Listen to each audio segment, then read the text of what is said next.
안녕하세요. 여러분의 재간둥이 사이다 박준입니다. 자, 국회 상황이 지금 좀 바쁘게 돌아가고 있습니다. 국회 방송사법 지금 관련해서 필리버스터 진행 중이고요. 지금 청문회가 예정이 되어 있습니다. 탄핵 청문회 원래 예정되어 있었고 또 인사청문회 방통위원장 후보자 인사청문회가 3일간 지금 연장된 그런 상황입니다. 좀 지켜봐야 될 것 같고요. 자, 오늘은 좀 탄핵 청문회 관련해서 여러 이야기 방송 중에 좀 할 수 있을 것 같습니다. 최상병 특검 관련 얘기도 좀 하고요. 또 김정민 변호사, 또 김종대 전 의원 이야기 들어보는 시간 갖겠습니다. 출근길 신나고 재밌는 소식들로 여러분과 함께하고 싶습니다. 생방송 중에 댓글 참여 많이 부탁드리고요. 박지훈의 뉴스 인사이다 지금 바로 시작하겠습니다.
최상병 순직 사건 진상을 파헤치려면 이분과 통해야 된다라는 말도 있습니다. VIP 경로로 또 항명 처벌받을 위기에 놓인 박정훈 대령을 대신해서 억울함을 해소하고 있는 또 사건의 진실을 알리고 있는 분이시죠. 김정민 변호사와 함께 이야기 나눠보겠습니다.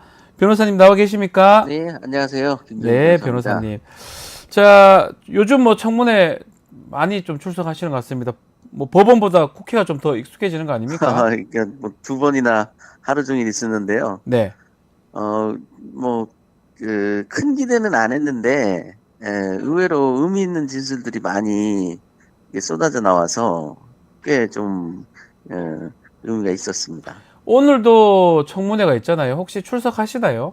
아니, 오늘은 이제 저나 박정훈 대령은 직접 관련된 사건이 아니라서, 오늘은 출석 요구를 안 받았고요. 네. 김규현 변호사는 아마 이제 출석을 하는 걸로 제가. 김규현 변호사는 출석을 예, 하셔서도 답변을 하실 것이다. 예. 자, 청문회 좀 얘기를 좀 하긴 해야 되는데, 진술 허점. 이거 전에 어제 예. 국회 본회의에서 특검법 또 부결이 됐습니다. 어떻게 보셨습니까? 기대도 안 했는데요. 네. 그나마 조금 이탈표가 있다고 하는 두세 표 정도? 예. 그나마 위로가 되는데, 이제, 비로소 이제 이 문제를 어떤 진영 논리가 아닌 사건 본질로 바라보려고 하는 노력이 이제 시작되지 않았느냐. 그런 생각이 듭니다. 그래서 그런 것들이 조금만 확산되면, 특검이 통과될 수도 있지 않을까 그런 기대를 해보는데요. 그런데 워낙 이제 아직까지는 국민의힘 쪽에서 이 문제를 대통령 탄핵을 위한 어떤 하나의 거대한 모략 중의 하나로만 인식하고 있는 것 같아가지고 참 안타까운 면이 있는데요. 사실 이렇게 단기간에 특검법이 두 번이나 통과된 예도 거의 없지 않습니까? 그 처음 아닙니까? 네, 저도 기억나지 않는데요. 없어요. 예. 뿐만 아니라 지금 다시 또 야권에서는 또 비슷한 내용의 법안을 또 발의한다는 거거든요. 네. 이건 뭔가 그럴 만한 이유가 있으니까 이게 가능한 것이지 정략적인 이유만으로 이런 게 가능하진 않아요. 네. 그걸 좀 잘 봤으면 좋겠고 국민의힘도. 그래서 제가 이제 작년에는 대통령을 향해서 이런 최악의 상황을 막기 위해서 좀 전향적 조치를 하시라 이렇게 많이 권고를 드렸는데 이제 대통령에 대해서는 그 대통령 부부에 대해서는 기대할 게 없는 것 같다라는 생각이 들어요. 예. 여러 가지 상황을 보면. 음흠. 이제 남아있는 유일한 안전한 이 문제를 연착륙시킬 수 있는 방법은 새로 대표로 선임된 이제 한동훈 대표가 이 네. 문제를 좀 제대로 파악해서 조치해야 되지 않느냐. 음흠. 그렇지 않다면 이게 상당히 헌정사가 위험에 처할 수 있는, 결국은 이탈표에 의해서 특검이 통과되게 되면 네. 특검 결과가 곧바로 탄핵으로 이어질 수가 있거든요.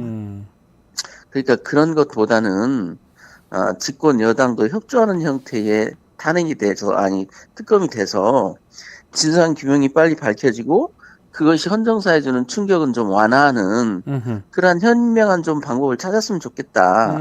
이게 저의 개인적인 생각입니다. 자, 많은 국민들도 막 그런 생각을 갖고 있을 것 같은데요. 공수처 수사도 못 믿겠고 특검도 쉽지 않은 상황이라 사실 상황이 좀 난망한 상황인데, 자, 좀 구체적인 좀 질문을 좀 드려보면요.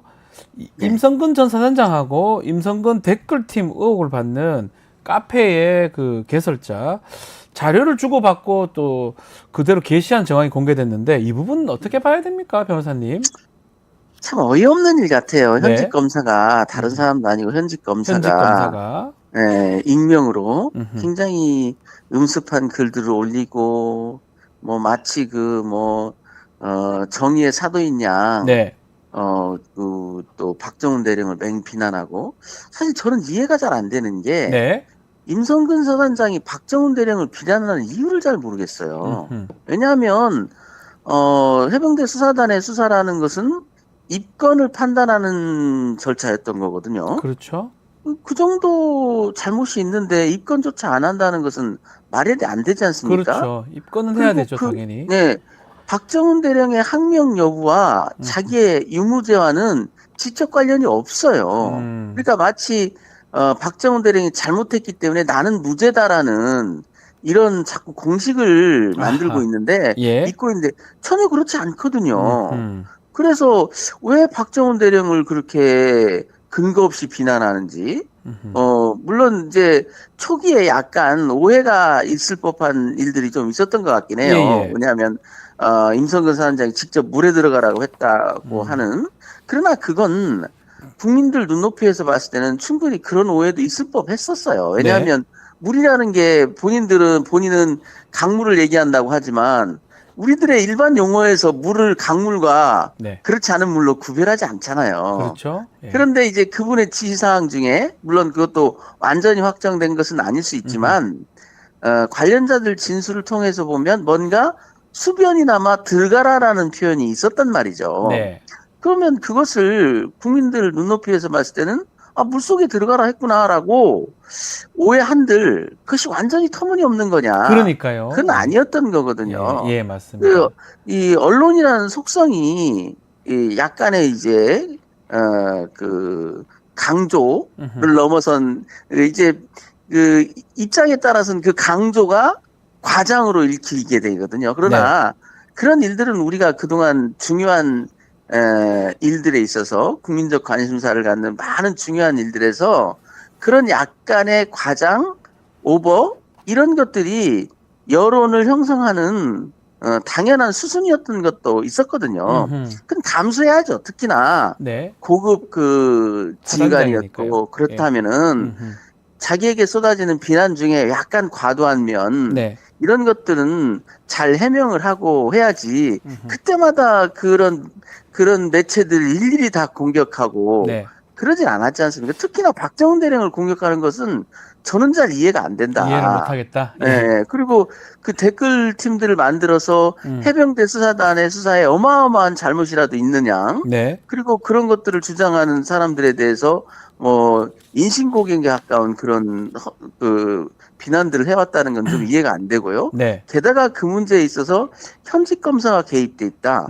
참으로 회개망측한 일이에요. 그렇죠. 그래서 이 사건 내에서도 지금 7월 28일 날 갑자기 포항지청 검사들이 움직이는 거랄지 이런 걸 보면 그것이 단순한 친족을 돕기 위한 허용된 범위 내에서의 활동이었느냐에 대해서도 상당히 의심스럽다는 거죠. 알겠습니다. 그 네. 23일 날 항명제 재판이 했었는데 당시 정종섭 전 부사령관도 정종범. 참석을 했더라고요. 정종범. 예. 자, 이때 김계한 그 지시에 대해서 기억나지 않겠다고 답변을 하다가 또 네. 나중에는 또 보류하자고 했다 이런 답변도 하면서 예. 뭔가 답변이 조금 계속 엇갈리는 것 같습니다. 이게 그렇죠. 그게 처음이 아니라면서요. 그게 그분만 그런 게 아니고 네.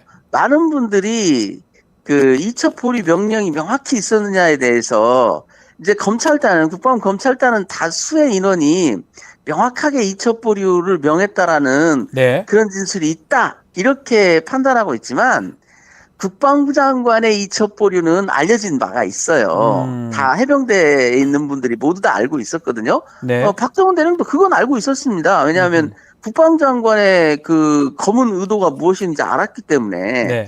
그런데 문제는 그것을 해병대 사령관이 자신의 명령으로 지시했느냐 이게 문제거든요.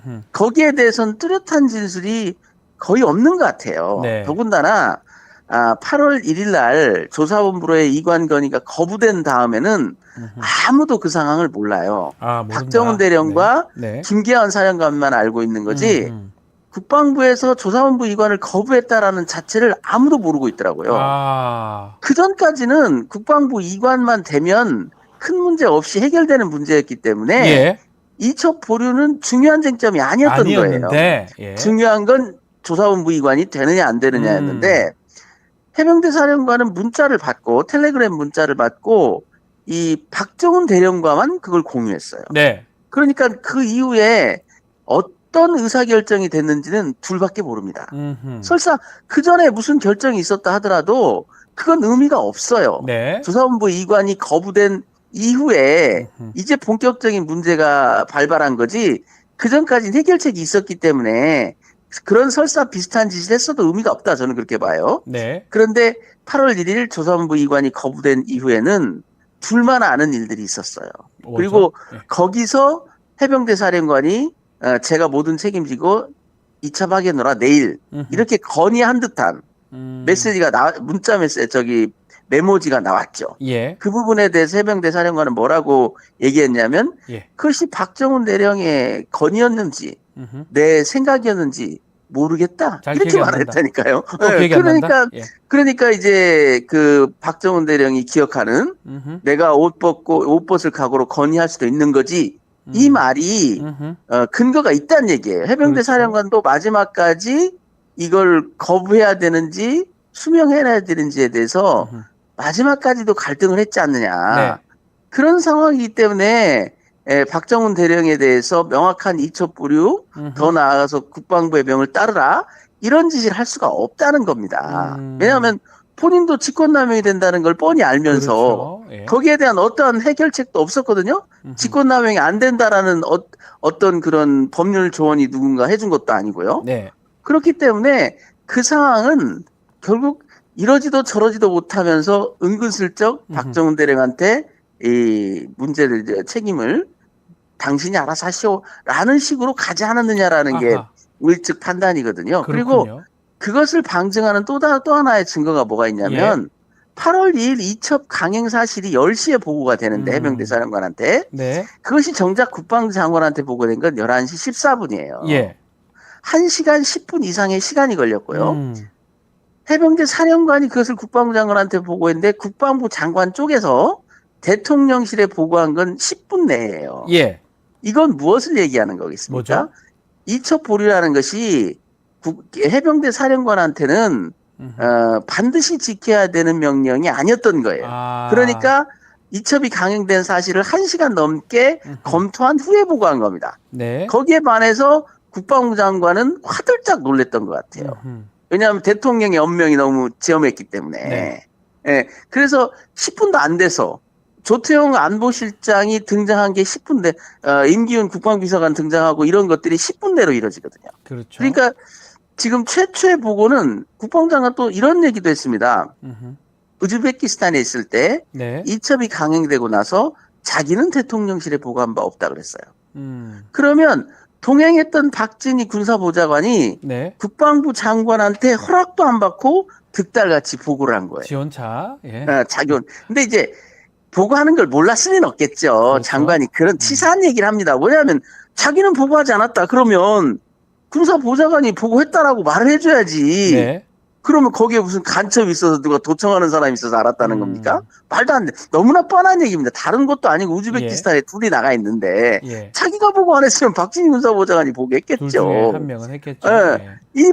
그 박진희 군사보좌관이 보고했다는 것도 매우 중요한 얘기예요. 뭐냐면 박진희 군사보좌관 입장에서는 국방장관한테 허락을 받을 필요도 없이 이 상황이 너무나 위중했기 때문에 바로 보고했다는 거예요. 왜? 아하. 그만큼 대통령의 명령이 지엄했다는 얘기예요. 그런 어떤 증거가 될 수 있다는 거죠. 예. 자, 청문회 이야기를 다시 한번 청문회 얘기 좀 아니, 해야 될 말씀하세요. 것 같습니다. 예. 자, 유재현 법무관리관이 이제 진술했던 거 여기서 변호사님은 단서를 좀 찾았다는 얘기가 있던데. 그렇죠. 왜냐하면 유재현 예. 법무관리관이 이제 8월 2일 날 13시 30분 예. 상황을 꽤 구체적으로 진술해 줬어요. 뭐냐면 그게 이제 차관이 소집한 수사에 관련된 회의였던 것 같아요. 예. 대통령의 엄명을 받고 이제 이 박정훈 대령 또는 해병대에 대해 어떻게 조치할 것인가에 대해서 회의를 소집했는데 네.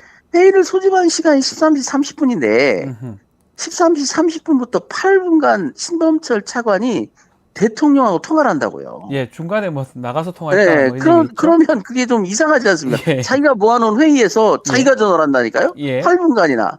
아무리 대통령과의 통화지만 자기가 소집해놓은 사람들은 멍 때리고 앉아있어야 되고. 네. 그래서 그 상황이 되게 특이하다라고 봤는데. 저도 그래 봤습니다. 예. 예, 유재현 법무관리관과 신범철 그 차관의 진술로 좀 깔끔해졌죠. 뭐냐면 차관 얘기는 뭐냐면 예. 대통령이 먼저 전화가 와 있길래 못 받아서 바로 콜백을 했다. 유재현 얘기는 모여 있는데 차관이 전화로 내실로 들어가더라. 네. 다 입체적으로 그려지지 않습니까?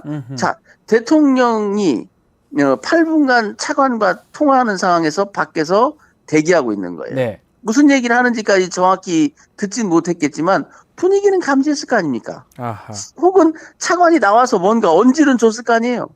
뭐 8분간이나 기다리게 한 다음에 나와가지고 아무 말도 안 해요? 누구하고 통화했는지? 네. 그렇지 않습니까? 그리고 그 통화가 회의에 영향을 미칠 수밖에 없는 상황이었기 때문에 모를 리가 없을 거라고요. 네. 모를 리가 없습니다. 그래서 검찰단장 김동혁 씨가 자기 검찰단에 돌아가가지고 예. 그 부하들한테 한 말이 의미가 있다는 거예요. 뭐죠? 모여서 뭐 이거 어떻게 하지라고 고민하길래 자기가 학명수계, 집단학명수계라는 아이디어를 딱 던졌더니 반응이 폭발적이었다. 아하. 그래서 우쭐하더라는 거예요. 예. 그리고 그 회의에는 차관, 법무관리관, 검찰단장만 참석한 게 아니라 무슨 기획관리관인지도 참석했다는 거예요. 국방부 기획관리관이요? 네. 예. 아니 무슨 수사를 그러니까요. 국방부 전체가 회의에서 우리 군에서 항상 수사에 대한 외압, 수사에 개입할 때 그런 짓거리들 많이 하지 않습니까? 지휘관이 그 기무 부대장까지 끌어들여가지고 다 연속회의 하잖아요. 예. 네. 그래가지고 다 한마디씩 하고 너 이렇게 수사해라고 가이드를 주지 않습니까? 네. 우리 많이 당했던 짓거리예요. 저도 초기에 황당해했죠. 그런 일을 겪고. 김동혁 단장이 자기가 전적으로 집단학명 수기 혐의를 이끌어내고 했다. 이 부분 증언을 청문회에서 했지 않습니까? 묻지도 않았어요. 당신 왜 이렇게 구속영장을 썼냐고 하니까 네. 뭐 우는 아이처럼 예. 징징거리면서 자기가 내가 다 했습니다 했죠. 그래서 그것도 도둑이 재발절인 거고 네. 그래서 제가 하는 말은 그게 누구 머리에 나와 있는지 우리가 알 수가 없지 않습니까? 중요한 건 객관적 물증인데 네. 수도 없는 전화질. 그 김동혁 국방검찰단장은 박진희 군사보좌관과 무수한 전화를 해요. 아, 전화를 많이 합니까? 그다음에 그 사람이? 더 나아가서 거기까지는 그래도 국방부 장관 뭐 비서니까 국방부 장관에게 알리려고 했나 보다라고 네. 그것도 사실 부적절한데 예. 그걸 넘어서서 임기훈 국방비서관한테도 6분 넘는 전화질을 한다고요.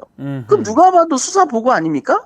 자, 수사가 개시될 때 차관 주관하는 회의가 열렸고 예. 거기서 차관은 대통령과 8분간 통화를 했습니다.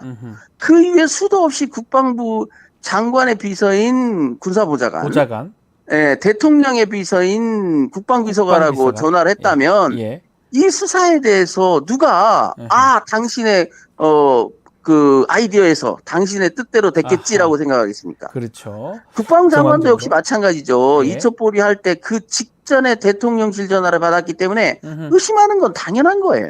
자, 그러면 요런 거를 좀 다 맞춰보면 결국은 박정훈 대령에 대한 항명죄 수사는 대통령의 지시에 의해서 이루어진 것 같다. 이렇게 보시는 거군요. 그렇죠. 그거 외에는 수사에 동기가 없죠. 아하. 왜냐하면 국방장관은 자기가 지시했다 그러고 예. 검찰단장은 자기 고유 판단이라고 하지만 음흠. 그걸 믿어주기에는 그것과 배치되는 물증이 너무 많지 않습니까?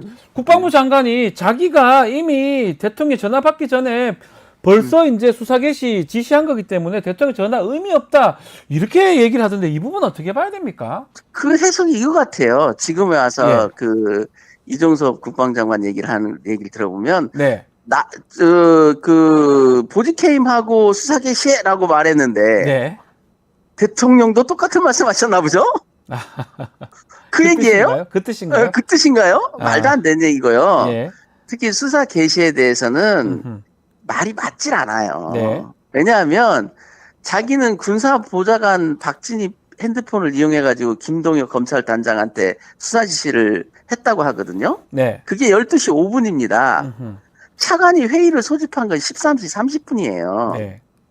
그 장관의 지시를 받고 1시간 반이나 지체해서 회의를 소집할 이유가 있겠습니까? 네.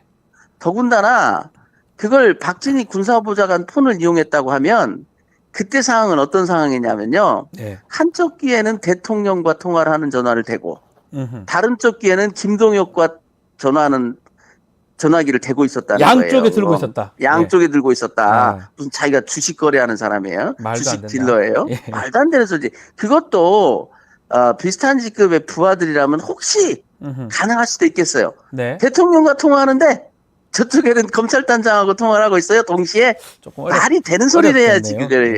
예. 예. 말도 안 되는 소리고 예. 그리고 그 통화는요. 먼저 김기한 사령관이 전화를 했고요. 음흠. 그 전화가 끊어지자마자 대통령 통화가 이어져요. 네. 그 얘기는 뭐냐면 김기한 사령관과 통화를 하다가 대통령 번호가 들어오니까 끊어 하고 이어받은 거 아닙니까? 아, 누가 그런 것 봐도 같다. 예. 상식적으로. 예. 그런데 무슨 틈이 있어서 박진희 군사보좌관 그 폰을 이용해서 지시를 합니까? 이제 분명히 이렇게 변명할 거예요. 어떻게? 내가 지시를 해서 박진희가 전화했다. 아, 예, 예. 처음엔 왜 그렇게 얘기하지 않았겠습니까? 음. 그런 중요한 지시를 어떻게 대신시켜요? 그러니까요. 말이 안 되죠. 그리고 대신 시켰다 하더라도 내가 지금 전화를 받고 있으니 급하니까 네가 좀 해다오라고 대신 시켰어도 음흠. 전화 끊고는 다시 전화해줘야죠. 네. 중요한 일이니까. 예.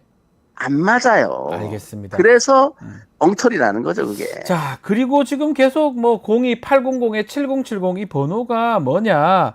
청문회에서도 그렇고 뭐 답들 안 하고 있는 것 같은데 네. 이번에 재판부가 항명제 그 박정훈 대령 재판부가 이종섭 장관하고 박진희 전 군사보좌관 네. 증인 신문을 좀 하기로 한다고 하는데 요때는 네. 좀 이렇게 전화번호나 또 대통령 VIP 경로 실체가 좀 밝혀질 수 있을까요?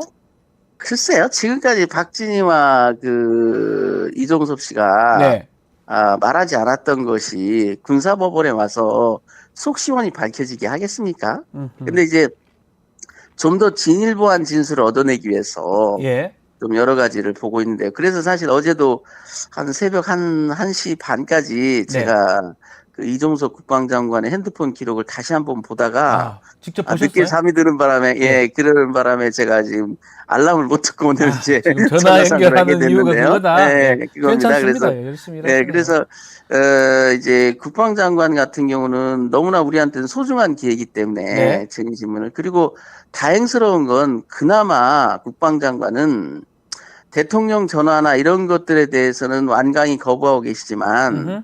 대체적으로 다른 증인들에 비해서 적극적이세요. 나머지는 잘 이야기하고 있다 이 말씀이잖아요. 나머지는. 그래서 네. 그래서 그래도 국방장관이 그 사람 댐댐이가 네.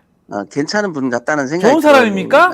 이종섭 장관? 네. 아니 그 모든 걸 얘기하는 게 아니고 네, 그 전체적인 부분은? 진술 태도나 이런 걸 보면 뭐 인감 댄데미가 못된 사람 같진 않아요. 예. 그래서 그 진술을 통해서도 본인이 할 수 있는 한은 하지 않겠느냐. 물론 대통령 얘기를 직접 할 수는 없겠지만, 네. 나머지 정황들, 여러 가지 뭐 이런 것들을 통해서는 어느 정도 들어볼 수 있지 않을까 해서 사실 좀 마지막 기대를 걸고 있는 거죠. 그래서 저도 아직 시간은 충분히 있지만, 꼼꼼히 준비해서 네. 제가 이제 어느 매체에 나가서 제 인생에서 기억나는 증인신문이 될 것이다라고 선언을 했는데요. 네. 뭐 할 수 있는 한 지금 뭐 공수처 수사도 답답하기 그지였고요. 특검도 지금 언제 될지 모르는 상황이지만 이럴수록 기본으로 돌아가서 네. 기록 보는 수밖에 변호사가 할 수 있는 게 그렇죠. 없지 않습니까? 그래서 다시 놓친 기록이 있나 꼼꼼히 보고 있는데요. 네. 뭐 어떤 단초를 찾을 수도 있지 않을까라는 생각은 하고 있는데, 예. 느낌상 아직은 뭐 분석 단계이기 때문에 알겠습니다. 그렇습니다. 예. 군사법원에서 이종섭 장관 또 증인신문 우리 김정인 변호사 하시는 거 좀 기대를 해보겠습니다. 좀 시간이 좀 많이 지나서 오늘 말씀은 여기까지 들어야 될 것 같아요. 다음에는 좀 상황 좀 바뀌면 수수에 직접 모셔서 직접 또 얘기를 감사합니다. 자세하게 들어보도록 하겠습니다. 오늘 말씀 감사합니다. 예, 감사합니다. 지금까지 김정민 변호사와 말씀 나눴습니다.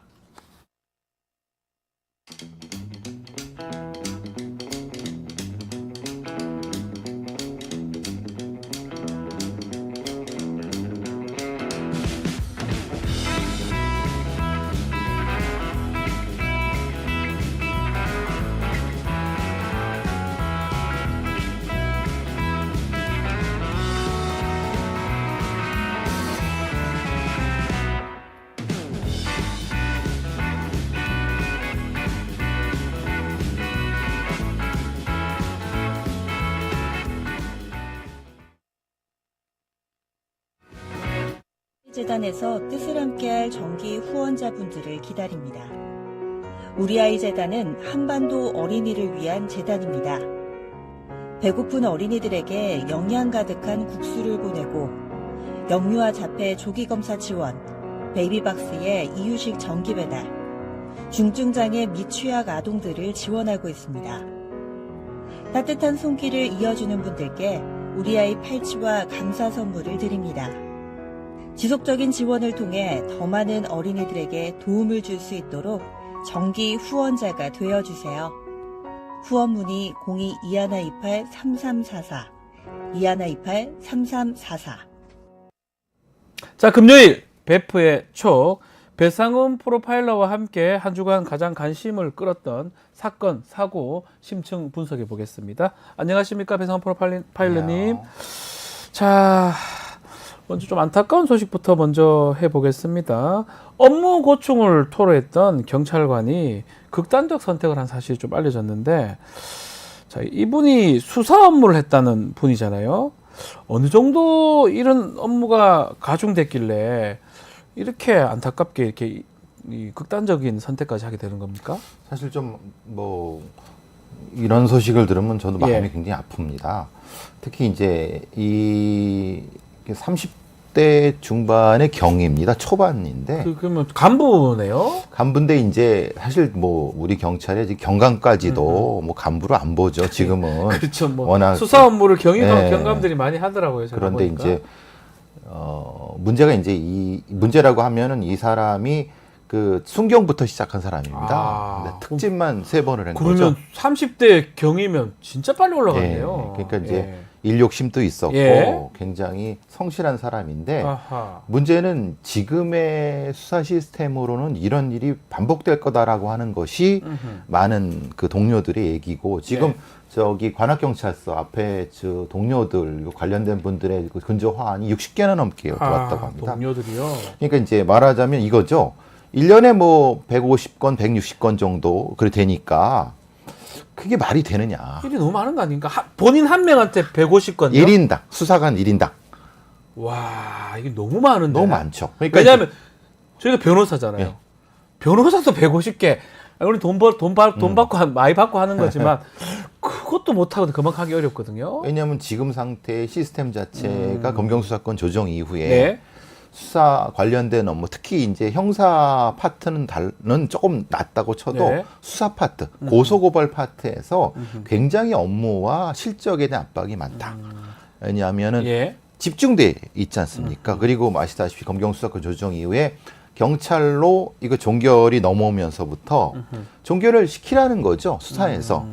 그런데 그게 이제 일선에 있는 수사팀에 있는 수사관한테 네. 경위급, 뭐 경사급 예. 이런 사람들한테 이렇게 몰리고 있는 부분이 가장.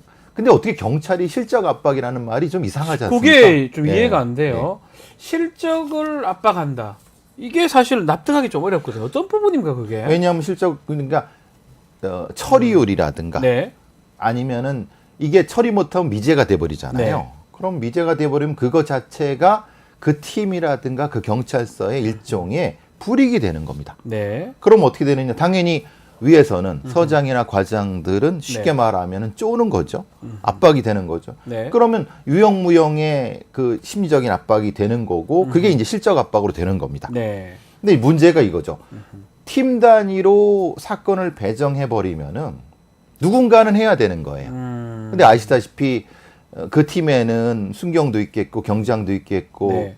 좀 경험이 떨어지는 사람들이 있으면 예. 경위급한테 사실은 업무가 더 몰리는 거는 아하. 이거는 뭐 인지상정이죠. 실제로 저도 이제 수사 참여를 해보면 경감이 가장 많은 것 같아요. 그래서 예전에는 경사나 뭐 경장급한테 조사를 받았다면 경위급 이렇게 조사를 많이 하냐? 뭔가 제가 그 느낌은 근데 실제로 경위급한테 많이 간다는 거네요. 그렇죠. 왜냐하면은 이게 지금 예. 법적인 문제라든가 예. 이런 것들이 경험이 좀 있는 사람들한테 갈 수밖에 없어요. 왜냐하면 지금 경험이 없는 조금 낮은 사람들한테 해다가면은 또 물어보고 이런 문제들이 생겨버리니까. 예전에는 검사 지휘도 받고 했는데 검사 지휘는 나중에 문제고 그렇죠. 일단 1차적으로는 경찰이 결정을 하고 판단해야 되니까. 판단을 해야 되는데 누구한테 물어볼 사람이 없잖아요. 그러니까 경위급이 이제 하는 그렇죠. 게 맞다. 가장 중간에 있는 경위급이 이 미래 상당 부분을 어떻게 보면 저희는 표현은 뒤집어 쓴다고 하는 예. 건데. 뒤집어 쓴다. 그럼 조금 쉬운 형태는 경장이 가는 거고. 네.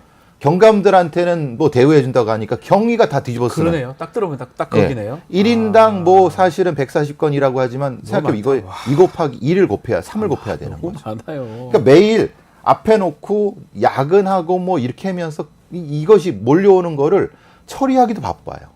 못합니다. 조사해야 되고 네. 처리해야 되고 조사 고소인 피고소인 뭐 증인 참고인 할 게 태산인데 그러다 보니까 지금 사건이 몰리다 보니까 수사 업무하는 경찰관들 좀 이렇게 그만두는 분들이 꼭 많아졌다 이런 얘기가 있던데 이것도 맞는 말입니까? 예. 어떻게 보면은 네. 일종의 가장 먼저는 다른 부서로의 정근 신청이 많고 본인들 못하겠으니까 가장 많이 가는 쪽이 지구대 쪽을 원합니다. 근데 문제는 지구대를 보내주나요? 지구대 안 보내주죠. 네, 왜냐하면 가면은 그럼 누군들 해야 될 거 아니에요. 그래서 뭐라 그러냐면 야 누구든 데려와라. 데려오면 보내줄게. 심각하네 진짜로. 아니 근데 본인이 가는 이유가 그건데 누굴 데려옵니까? 그러니까요. 근데 데려올 수가 있어요. 네. 자기보다 경험이 일천한 순경이나 경장들은 데리고 올 수 있어요. 그래서 업무 능력 됩니까? 안 되죠. 그러면 또 경위한테 물어봐야 돼요. 더 엉망이 되는 거예요. 경위한테 물어봐야 돼요. 그러니까 문제가 예. 일정 정도 경험 있고 능력이 있는 중간쯤인 사람들이 일을 할 수 있게 해줘야 되는데 지금 이들이 나가려고 하는 그러니까 이 상황이 지금 상황이에요. 자 그리고 지금 뭐 저도 느끼긴 한데 사기 범죄가 예전에 보이스피싱 등등 사기 범죄가 정말 신종 사기가 계속 많다 보니까 경찰관이 아는 사건 처리는 정말 할 만한데 그렇죠. 새로운 사건은 파악하기도 어렵습니다. 그래서 막 저희한테 물어봐요. 이거 어떻게 되냐고. 저희도 모르죠 사실은. 근데 제일 안타까운 게 변호사님이 네. 지금 바로 말씀하신 게 경찰이 이런 사건의 흐름을 잘 몰라요. 예. 그러니까 오히려 변호사한테 물어보서 하는 예. 거예요. 사실은 이게 이상하죠. 네. 이렇게 하면 안 되는데도 어디 물어볼 데가 없는 거예요. 옛날 같으면은 검사들이나 검사라기보단 계장, 검찰 네. 수사관들한테 그래도 협조가 됐는데 그렇죠. 지금은 딱 단절이 돼버리니까 누구한테 물어볼 데가 없어요. 그러니까 이제 흔히 말하는 피해자 변호사한테 이게 말이 되냐? 어떻게 합니까? 또 법률 전문가인데. 그래서 물어보기도 하더라고요. 그러니까 이제 신종 사기는 네. 늘어나고 있지. 근데 신종 사기를 대응할 수 있는 어떤 경찰의 수사관 학교라든가 수사관 매뉴얼들은 업데이트가 늦지. 안 되지. 지금 네. 상태가 이런 상태입니다. 자, 그리고 지난 10월에 법무부에서 수사기관의 고소 고발 반려 제도를 이렇게 폐지를 했는데 이게 수사준칙 개정안입니다. 요게 좀 더 문제가 된다. 이렇게 얘기를 하던데 이건 어떤 내용입니까? 대략 이런 거죠. 예. 예를 들면 공소시효가 도래됐거나 피의자가 사망했거나 권한 없는 사람의 고소. 사실은 이거는 실제로는 이건 바로 그냥 각하시켜야 되는 부분이죠. 네. 말하자면. 원래 같으면. 그렇죠. 네. 근데 무조건 사건을 접수해야 된다는 거예요. 사실 이것도 저는 좀 말이 안 되는데 물론 그런 이유가 있죠. 왜냐하면 인권 개선이라든가 아니면 네. 혹시라도 있을 어떤 부분들에 대한 보완인데 그러니까 이건 소리쳐내만 하면 되는 거잖아요. 네. 그게 다 몰리는 겁니다. 그렇죠. 자, 지금 뭐 오늘 지금 너무나 수사 업무가 가중돼서 정말 극단적인 어떤 선택을 했던 경찰관 얘기를 하는데 사실은 이런 어떤 악성 민원 스트레스도 아마 그 경찰 수사 업무 하시는 분들 그런 스트레스도 많습니다. 근데 이거는 문제는 뭐 많은 공무원들이 그런 어떤 민원 스트레스가 있는 것 같은데 자, 수사 환경 개선이 좀 급박한 상황 같은데 좀 해결 방안이 어떤 게 있을까요? 글쎄요, 이제 아무래도 뭐 수사 네. 경찰에 대한 인원이 좀 보강이 돼야 되는데 인원 보강이 제일 필요하겠죠. 근데 인원 보강을 하려고 하면은 예산이라든가 아니면 네. 매뉴얼이 조금 개선이 돼야 될 부분이 맞습니다. 있는 것 같습니다. 왜냐하면 수사 경찰들이 결정을 하고 다시 또 행정 경찰들한테 뭔가를 받아요. 그러니까 이 프로세스가 돈다는 얘기예요. 그렇죠. 그러니까 자체적으로 어느 정도 해결할 수 있는 권한을 좀 주면은 돌아갔다 오는 거는 좀 덜하지 않느냐. 아하. 그러니까 그런 부분들은 좀 개선할 부분이 있고 인력은 어차피 급하게 늘릴 수는 없지 않습니까? 그렇죠. 그렇지만은 필요한 부분은 있지만은 권한을 조금 주는 것이 어떻겠느냐 이런 부분과 저는 사실은 이런 생각을 해보여요. 그러니까 변호사분들을 좀 더 쓸 수 있는. 지금은 변호사 뽑기도 많이 경감 특채인가 뭐 예. 하긴 하던데요. 그러니까 이 변호사분들한테 이러는 것들을 도움을 많이 받을 수 있는 시스템적인 전환이 어떨까 예. 싶어요. 왜냐하면 경찰들이 사실 이런 사건들을 하기가 쉽지가 않거든요. 맞습니다. 그런 전환은 좀 필요할 거라는 법률적 생각이 부분도 그렇다. 있으니까요. 알겠습니다. 자, 하여튼 뭐 좀 그런 부분 잘 좀 해결되기를 바라면서 다음 이야기를 좀 넘어가겠습니다. 자, 마약 투약 혐의로 지금 재판받고 있는 배우 유아인 씨, 징역 4년이 구형이 됐습니다.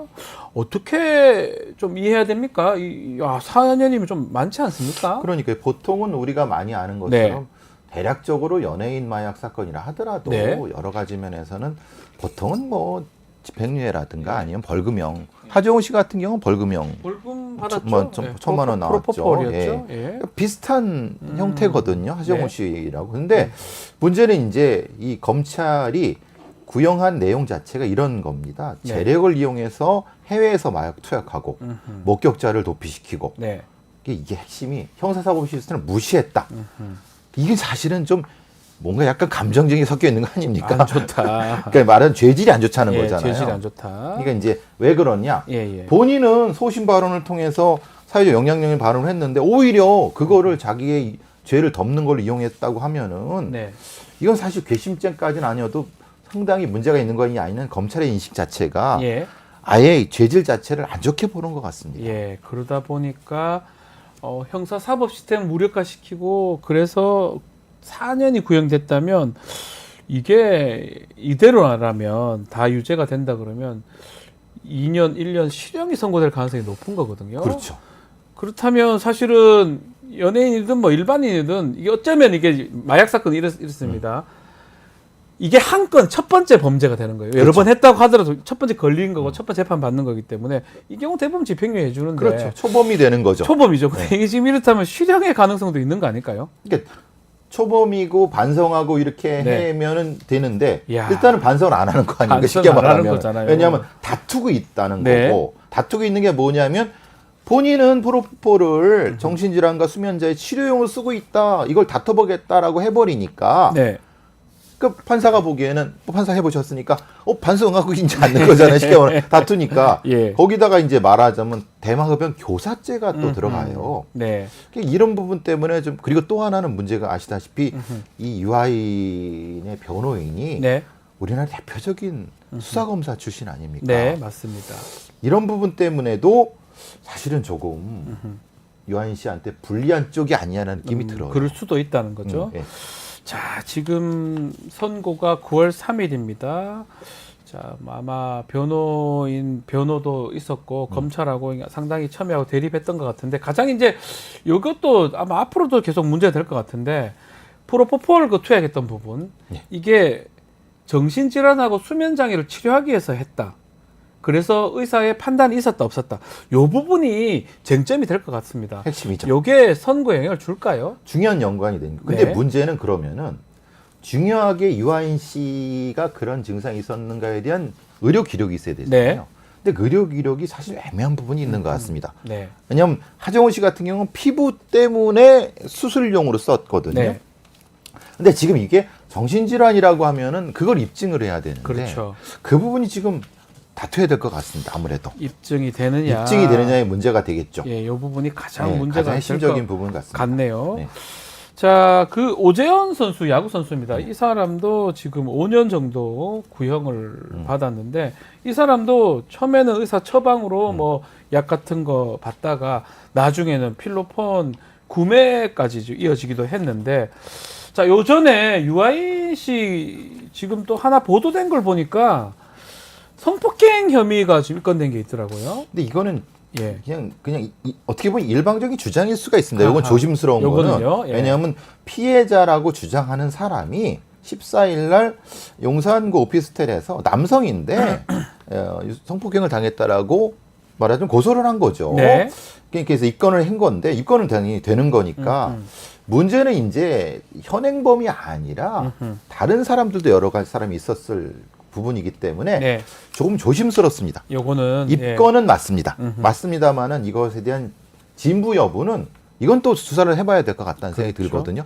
동성 간의 이제 성폭행은 이게 뭐 지금은 유사 강간죄 같은 게 있잖아요. 유사강간죄가 뭐 되는 손으로 거죠. 한다든지 예. 뭐 그런 것들로 가능하기 때문에 아마 그 부분은 고소가 된 거고 요 사건은 이 마약 사건은 다르게 따로 진행이 되는 거겠네요. 따로 진행이 되는데 네. 사실은 하필 요 시점에 하필이면 그러니까 그러면은 네, 사실 참. 재판부에서 뭐라고 생각하시겠습니까? 그러니까요. 그러니까 마약 사건 지금 만약에 진행 중이고 선고를 앞두고 예, 변론 앞두고 종결한 상황에서 앞두고 있는데 예. 아니 그냥 남자를 강간했다? 그러면 마약에 취해서 이런 의심이 든다고 그렇죠. 하면은 사실은 하필 그래서 그런 느낌이 좀 들어서 전달하기 조심스럽지만 어쨌든 입건은 된 거니까. 네. 예, 예.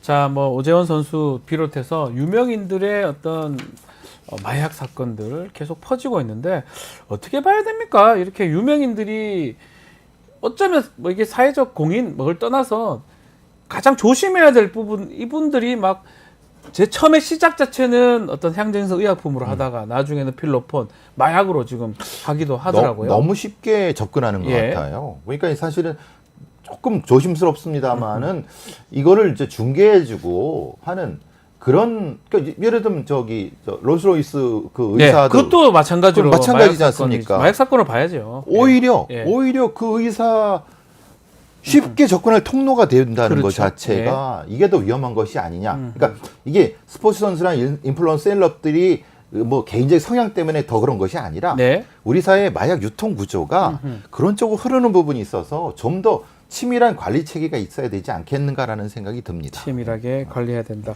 또 이것도 한번 베프님한테 질문을 좀 드리고 싶습니다.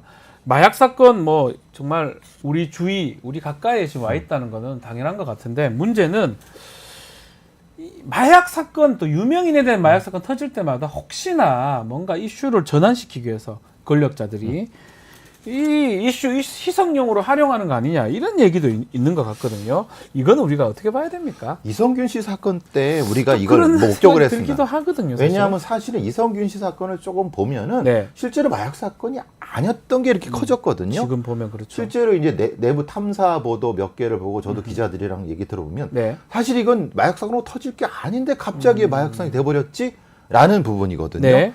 그럼 그러니까 이런 의심들이 분명히 나타나는 거죠. 그러니까 정확히 이 내용에 대한 어떤 공개라든가 아니면 공개되지 않을 것에 대한 구분이 있어야 되는 건데 네. 막 섞어버리니까 예. 이성균이 여기 있다가 마약 여기 있었는데 이게 쓴 걸 가다가 갑자기 이성균 마약 사건이 돼버린 거거든요. 네. 이런 식은 안 된다. 네. 이것은 언론의 자유도 중요하지만은 사실은 사건 자체가 그걸 아닌 걸 이렇게 해버리면은 개인의 인권은 어떻게 되느냐 이런 문제가 되거든요. 두 가지를 섞으면 절대로 안 된다. 안 되는 건데 마약 사건이다 그냥. 그냥 자연스럽게 우리의 인식이 섞여버린 거지 않습니까?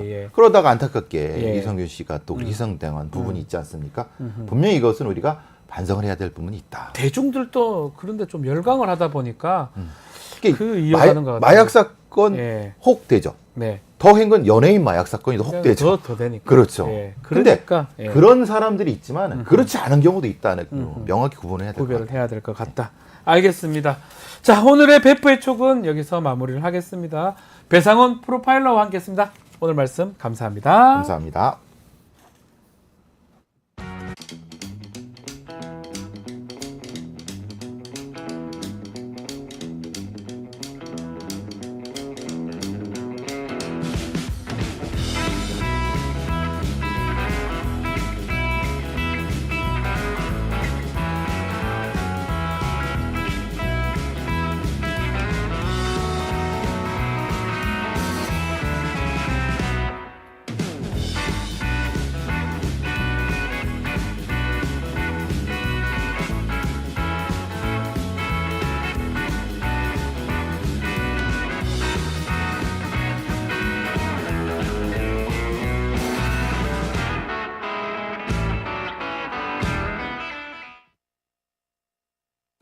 리서치 앱테크 아직 시작 안 하셨나요? 생각만 공유해도 리워드가 쌓이는 서치통 지금 시작해보세요. 원아이디 로그인 후 패널 가입 시 약 3,000원 상당의 리워드 적립. 리서치에 참여하실 때마다 현금처럼 사용 가능한 PTR 적립. 내가 초대한 친구가 패널 가입을 할 때도 리워드 적립. 지금 바로 서치통에서 우리 지역, 우리나라의 사건, 사고들에 대한 리서치에 참여해주세요. 급박하게 돌아가는 한반도 안보 또 정치 상황 매주 금요일 이분과 함께 짚어봅니다. 자, 금요 시사계 진보 달마대사 김종대의 최강 디펜스 바로 시작하겠습니다. 안녕하십니까? 네, 안녕하세요. 네, 지난번 공개 방송 아주 성황리에 잘 마무리돼서 축하드리고 너무너무 저도 아주 감사드립니다. 기뻤습니다. 우리 의원님께서 아주 큰 역할을 좀 해주신 게 아닌가 생각합니다. 아이고 뭐 제가 역할이 있겠습니까? 도움이 되셨길 바랍니다. 네, 많은 분들이 또 너무나 우리 최강 디펜스 코너도 좋아해 주시고 사진도 많이 찍고 했던 걸로 많이 인기가 찍었죠. 좋으십니다. 예. 네. 근데 이제 그나저나 지금 고소를 당하셨어요. 네. 지금 보니까 임성근 구명 로비 의혹자들, 그러니까 카톡방 멤버들, 그 사람들이 의원님을 고소를 했네요. 예, 김규현 변호사하고 JTBC 취재기자 셋입니다. 그래서 뭐 허위 사실 적시에 의한 명예훼손이다. 아하. 그래서 아직 고소장을 못 봐서 정확한 내용을 모르겠는데 어제 입장문이 나왔어요. 네. 입장문 해가지고 그 사람들이 공동 명의를 내는데 난 무슨 북한 인민무력부 성명을 보는 줄 알았어요. 네. 일반적인 언어가 아니에요. 뭐 아주 그냥 날이 서 있고 자기들 인생이 망가졌대. 그래서 저 명예회복 이전에 인생을 회복하겠다. 그 다음에 우리는 핵폭탄급의 그 무기를 손에 쥐고 있다. 그래서 북한이 핵 얘기하더니 여기도 그러네. 그래 보면 무슨 말투 자체가 이건 뭐랄까 아주 한마디로 말해서 깡패 같은 협박. 이걸 먼저 해놓는 거예요. 그래서 뭐 회복 불가능한 손해배상 청구 소송 해가지고 내가 듣고 있다가 야 이런데 말 섞으면은 나만 손해겠구나. 그러니까 지금 그 카톡방 멤버들이 김규현 변호사 또 의원님 JTBC 유모 기자 세 사람을 고소했다는 거잖아요. 네. 고소한 이유가 있을까요? 왜 고소합니까? 내용이 거짓도 아닌데. 예, 그러니까 이 지금까지 언론에서는 반론 보도도 충분히 실어줬고. 다 했잖아요. 그리고 모든 매체에서 다 다뤘어요. 청문회까지 했고 다. 근데 이 고소 전후에 이상한 일들이 좀 일어났어요. 우선 최근까지 이 사람들이 움직임을 보면은. 첫째는 저는 삼부 토건하고 연결고리를 필사적으로 차단하려고 그랬다. 또 삼부입니까 이것도? 그래서 그 해병 카톡방 공개된 게 지난달 6월 25일이거든요. 그 직후부터 움직였던 것 같은데 3부는 골프다. 네. 이거 설득하러 국회도 왔고 그렇죠. 그다음에 저기 뭐 박정훈 대령도 찾아갔고 아니 누가 물어봤습니까? 누가 물어봤냐고. 난 3부 골프 관심도 없는데 예. 그러다 3부를 오히려 키웠어요 자기들이. 네. 막으려다가 의혹을 또 커졌어요. 키워서 예. 이게 첫 번째인 것 같고 예. 두 번째는 김건희 여사와의 관계 이걸 차단하고 나선 게 이제 본인 말은 허풍이다. 이종호 씨 얘기입니다. 네. 그 다음에 공수처에 18일 날 출석하면서 하루에 휴대폰을 2번 바꿔요. 그 부분이요. 네. 놀랍습니다. 그러면 무엇을 감추려 했을까를 유추해봐야 예. 되는데 예. 그 김건희 여사 그 수행원 행정과 실명을 정확히 대더라는 거 아니에요 사석에서. 네. 그러면 어떤 연락처를 지우려는 의도일 수 있죠. 네. 그것도 그 연락처와 관계된 메시지 뭐 여러 가지 이런 걸 이 공수처 수사 전에 없앴어야 됐다는 네. 절박성이 보이는데 아하. 한 번도 아니고 하루에 어떻게 휴대폰을 2번 바꿉니까? 그러니까요. 그것도 유심까지. 예. 그것도 저 신형 기종에서 구형 기종으로 바꿔요. 이상하죠. 이상해요. 예. 예, 이것도 이상하고. 그다음에 이제 세 번째 결정타가 터진 거예요. 뭐죠? 이 고소가 있을 때 핵폭탄급 무기가 뭔가 궁금했거든요. 예. 그게 나올 게 없는데 우리한테. 근데 나왔어요. 뭐죠? 그 다음 날 어제죠. 예. 권성동 의원 기자회견입니다. 거기 어허. 권성동 의원이 이 문제에 예. 대해 이번에 4번째 기자회견인데 자주 하긴 했는데 이 예, 관련해서. 거기에서 예. 굉장히 재밌는 대목들이 나와요. 어떤 게 있습니까? 그 6월 25일 날 카톡방이 공개되고 나니까 네. 김규현 변호사가 사실은 좀 미안했던 거예요. 이종호 씨 의혹을 자기는 공익 제보하고 싶은데 부수적으로 카톡방에 있는 상관이 없는 다른 멤버들까지 송모 언론에 씨, 최모 씨 등등 그렇죠. 다 나와야 되니까. 빠지니까 예. 이분들한테는 미안했던 거예요. 아. 그래서 6월 28일부터 1차적으로 송모 씨, 두 번째는 7월 4일 날 최모 씨한테 네. 전화를 해요. 아, 전화를 해요? 예. 정말 미안하게 됐다. 아. 이건 원래 당신들하고는 상관없는 문제인데 공교롭게도 언론지상에 오르락내리락 하게 됐다. 그리고 JTBC 카톡방 나간 건 본인 의지는 아니었다. 옛날에 까시거리로 한번 JTBC에 보여줬는데 그게 입법 청문회 때 임성근이 이종을 모른다 그러니까 JTBC가 JTBC에서 낸 거잖아요. 그래서 그럼 우리가 다 알고 사실은 있는데. 이건 까시거리고 예. 내 의도도 아니었는데 아하. 일이 커지게 됐다. 이렇게 해명을 했나 봐. 네. 그걸 녹취를 한 거죠. 아, 그 최모 씨, 송모 씨가. 예. 그런데 저기 권성동 의원이 그 녹취 파일을 깐 거예요. 근데 큰 의미가 있나요, 그게? 아니, 별 의미가 없어요. 그러니까요. 그런데 예. 이게 바로 JTBC가 이 제보 공작을 한 결정적 증거라고 깐 거예요. 그게 증거다라고 음. 하면서 깐 거다. 깐 예. 건데 별다른 언론에서 안 받아요. 그 지금 저도 잘 모르는 거 봤을 때는 그게 의미가 있을까 싶은 생각도 좀 이렇게 들거든요. 그런데 여기서 이제 아하. 중요한 제가 그 전부터 의심했던 구조가 예. 드러나는데 드디어 이 카톡방 세력하고 권성동 의원하고 유착이 시작된 겁니다. 녹취 파일을 정리해서 바로 권성동 의원한테 갖다 주니까 예. 권성동 의원이 거기에 넘어간 거예요. 기자회견. 그것도 이전에도 계속 카톡방 관련해서 기자회견 계속 했잖아요. 반복해서. 예. 예. 그런데 이건 권성동 의원이 완전히 이종호한테 말려든 거라고. 그 전까지 이종호에 대해서 권성동 의원이 지난 기자회견할 땐 사기꾼이라 그랬거든. 네. 그 다음에 이 카톡방 멤버 전부 민주당 세력이라 그랬거든. 네.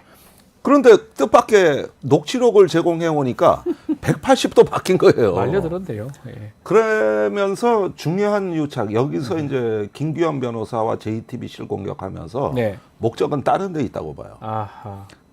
이렇게 이제 물타기하고 메신저를 공격하면서 3부와의 연결고리를 이거 계속 3부를 찾아요. 끊기 위해서 권성동 의원까지 나온 거다 이렇게 보시는 거군요. 예. 권성동 의원은 물론 3부 얘기를 안 합니다. 안 하지만 그런데 입법청문회에서 유상범 의원이 3부는 골프다. 네. 이러다가 이제 망신당하지 않았습니까? 네. 임성근 사단장이 군엔 3부가 없습니다. 네, 없습니다라고 이렇게 본인이 해가지고 답변을 망신을 웃고 당했는데 난리 났었어요. 근데 나는 그 장면을 참 의미 있게 보는 게 왜 유상범 의원이 3부를 옹호하고 나서죠? 그러니까요. 3부가 골프건 3부 토건이건 간에 예. 자기가 옹호하고 나설 이유가 없거든요. 네. 왜 이걸 집중적으로 그날도 그러면서 굉장히 의미부여를 한다고. 3부는 골프다. 그런데 어제 윤상현 의원이 네. 재차 3부는 아니라고 기자회견 또 얘기를 했죠. 3부. 아니 그러니까 이게 제가 이상하게 보는 거는 국민의힘이 실제로 이종호 씨가 3부 토건과 뭔 비즈니스라고 사주 아들을 케어하는 건 맞는데 예. 그게 아니라는 부인은 못 하거든요.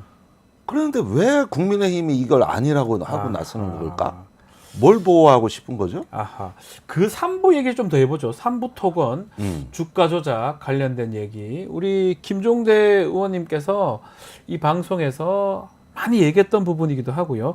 또 어제 지금 금감원 지금 금융감독위원 아마 청문회 국회 상임위 있었는데요. 여기서 금융감독원에 3부 토건 얘기가 좀 나왔었고 뭔가 점검에 착수했다 이런 얘기는 있는데 금융감독 원장이 두리뭉실하게 좀 얘기를 했습니다. 이복현. 3부 토건 포함해서 다양한 테마주를 통상적인 시스템에 의해서 관리하고 있다. 이거는 좀 납득하기는 어렵고 뭐 답변이라고 봐야 됩니까? 네, 이건 원래 하고 있던 업무를 설명한 것에 불과한 것이죠. 그러니까 사실은 신장식 의원인가 누가 질문을 했던 걸로 신장식 의원 맞습니다. 제가 기억하는데 왜 주가가 뛰었으면 이상한 거래 현장이고 금융당국은 당연히 이걸 갖고 조사를 하거나 보고 있는가 알고 있는가 이게 질문했으면 답을 해야 되는데 그냥 시스템에서 하고 있다 이 정도만 얘기를 하더라고요. 자, 이걸 잘 보셔야 되는데 드디어 커다란 구조가 출현하고 있는 거예요. 어떤 내용입니까? 이거를 앞뒤를 전체적으로 조망을 하셔야 되는데 이 카톡방 사건이 터지고 녹취록이 공수처에 제보되고 나서 뚜렷하게 형성되는 구조물이 있어요. 네. 첫째는 이종호 씨와 3부 토건을 정권이 비호하고 있다는 정황입니다. 네. 우선 대통령실 입장에서는 녹취록 내용에서 이종호 씨가 VIP 여사를 사칭해가지고 무수히 많은 허세와 또 자기 어떤 비즈니스를 진행합니다. 그러면은 메신저를 공격하기에 없어서 정권에서 보았을 때 이종호는 위험 인물이에요. 그런데 아무 조치를 안 취해요. 절대 아무 조치를 안 취합니다. 그리고 3부 토건 연결고리도 절대 조사하지 않습니다.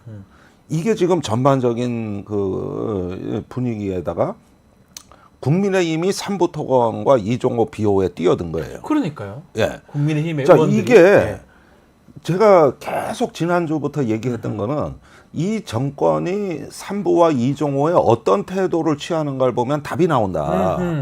분명히 안 건드릴 거다. 그런데 이종호 씨가 했던 말을 전한 메신저나 저 같은 사람은 공격이 들어온다. 이게 천공 때하고 똑같은 거예요.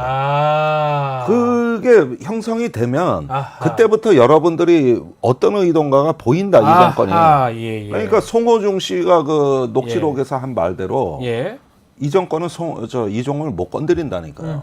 3부도 못 건드려요. 그러니까 이거는 지금쯤이면은 증거가 나왔어야 돼요. 휴대폰 바꾸는 걸 뻔히 쳐다봤잖아. 그 전에 확인을 했었어야 되는데. 그다음에 3부도 조사도 들어가기 전에 그 윤상현 의원이 3부 토건 쪽 입장을 먼저 대변하고 있습니다. 지금 우크라이나는 그거 뭐 테마주가 아니라 2022년 6월에 우크라이나 재건 지원 세미나에 3부는 참여하면서 시작된 거다. 아니 2022년 6월이면은 전쟁 난 지 넉 달도 안 되는데 무슨 재건 지원을 합니까? 말도 안 되는 얘긴데요. 한참 전쟁이 이제 악화될락 말락하던 때인데 그때 무슨 성견지명이 있어서 재건 지원에 3부 토건이 참여를 해요. 이런 말도 안 되는 입장을 누가 만들어줬겠냐고. 3부 내진 정권이에요.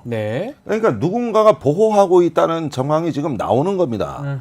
그걸 국민의힘이 노골적으로 뛰어들었어. 아예 대놓고. 그러니까 이종호 말씀하셨습니다. 이종호를 지금 만약에 본인 말대로 VIP를 자기가 막 사칭하고 허세를 부렸으면 가만 안 놔두잖아요. 원래 대통령실을. 원래대로라면 지금 정권이나 국민의힘이 뛰어들어 저 사기꾼만 믿지 마라. 이종호를 박살 내야 될 거 아니에요. 원래 같으면. 그래야 모든 우한이 해결되거든. 정상적인 상황이라면.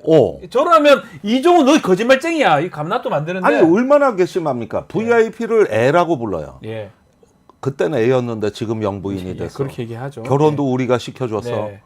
그다음에 뭐 그 밑에 행정관이 누구고 국방장관 바뀔 거고 뭘 어쩌고 치안관 뭐 승진시켜야 되고 아니 이 정도 얘기를 했는데 정권이 가만히 있으니까 놔두면서 오히려 보호해준다. 이 정도를 그리고 이종호와 삼부토관은 연결고리가 없다. 없다고 아니 얘기를 이종호는 자기가 사주 아들을 케어하고 저 지분 매각에 그 아는 얘기를 다 나와요. 하는데 모든 게 나와요. 그 얘기를 다 하는데 왜 저기 윤상현 의원이 나서가지고 그러니까요. 이종호와 삼부토관은 관계가 없다. 네. 그것도 이런 알기 어려운 정보.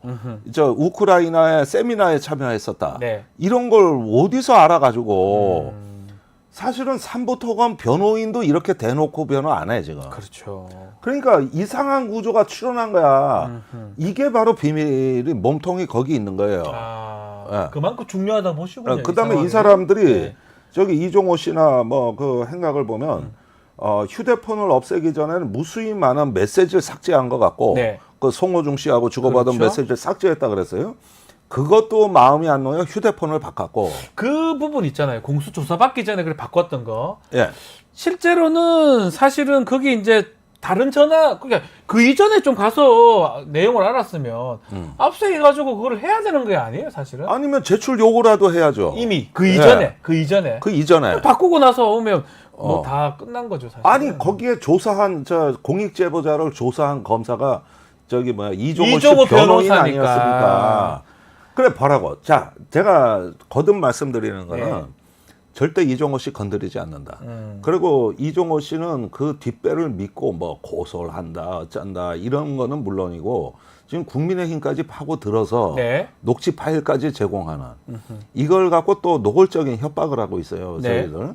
그러니까 이 사안들을 보면은 그림이 얼추 여러분들이 안 보이시냐는 거야.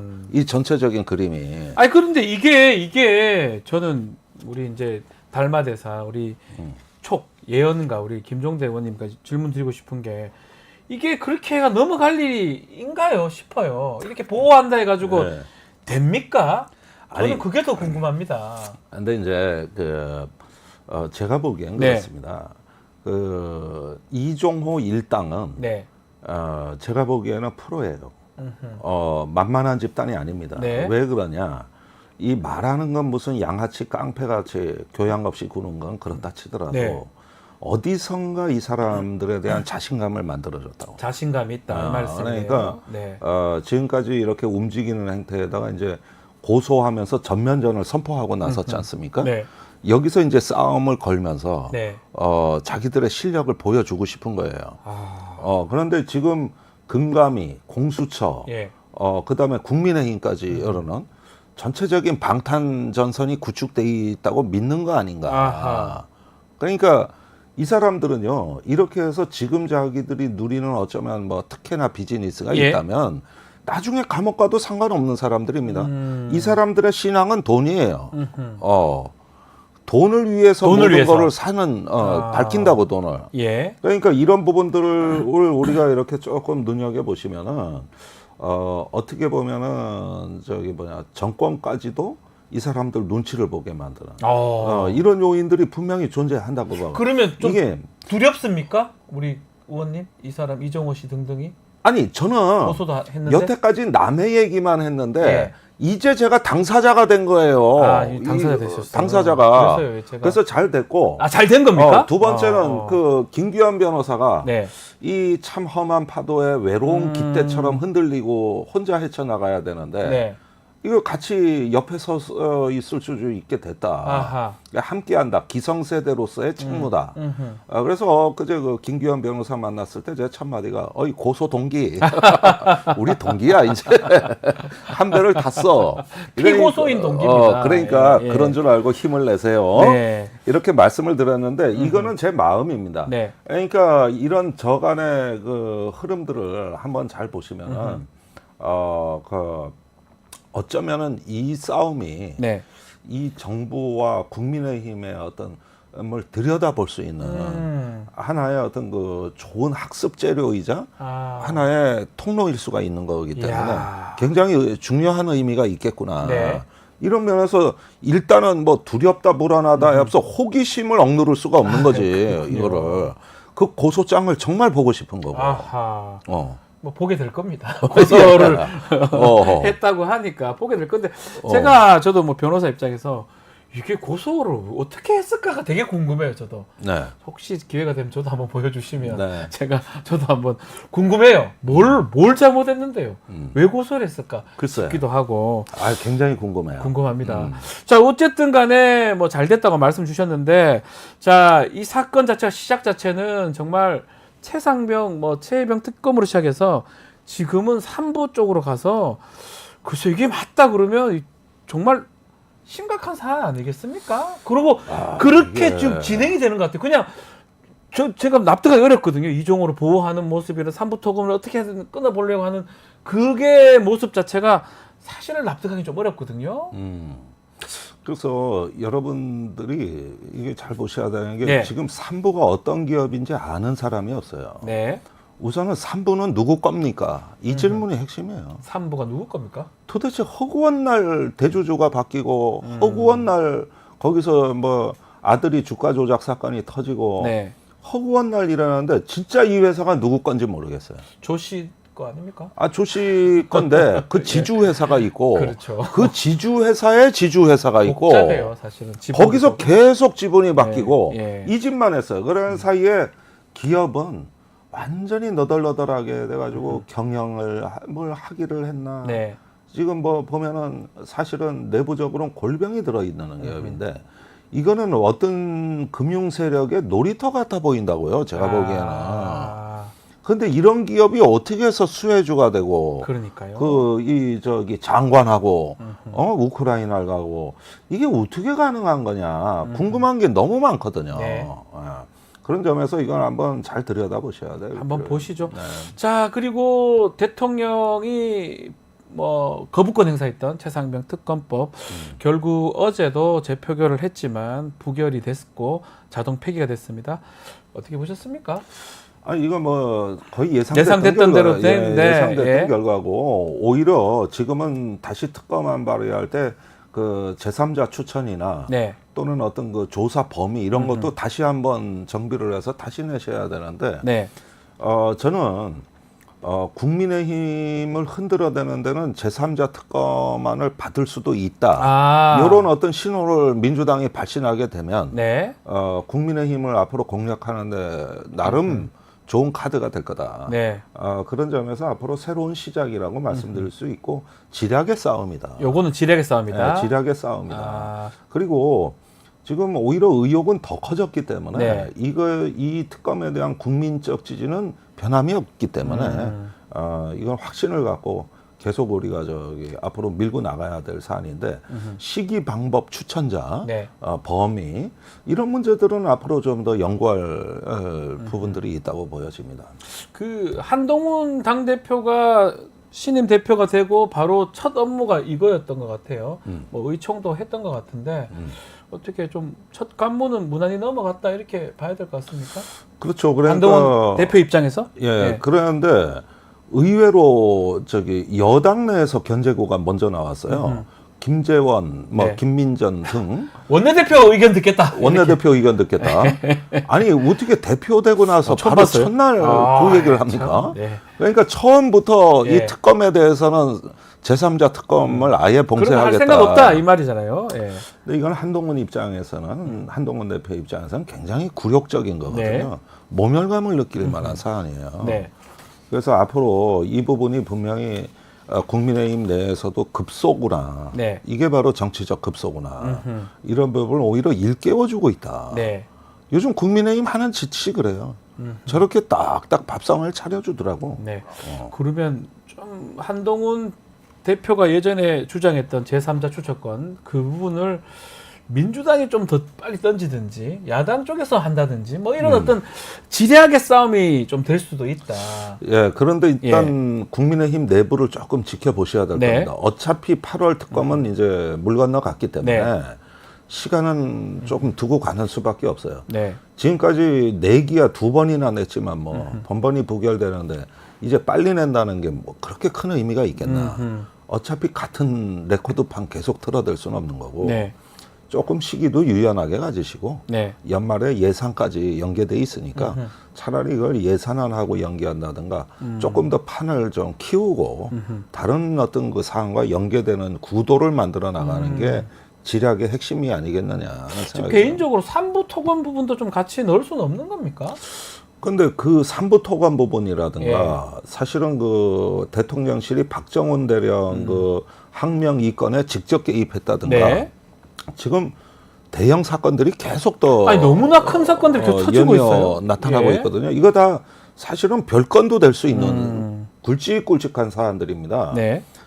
그래서 이런 부분들을 유심히 봤을 때는 이게 뭐 하나의 특검에 다 들어갈 수 있을까가 의문이에요. 아하, 그 좀 정도다? 나누셔야 될 것 같은데. 자, 오늘도 지금 청문회가 예정되어 있잖아요. 네. 어떤 내용들이 좀 오늘은 좀 우리가 주목하면 좋을까요? 오늘은 단연 예. 최재형 목사를 직접 예, 나오시죠? 예, 주목하게 되는데 예.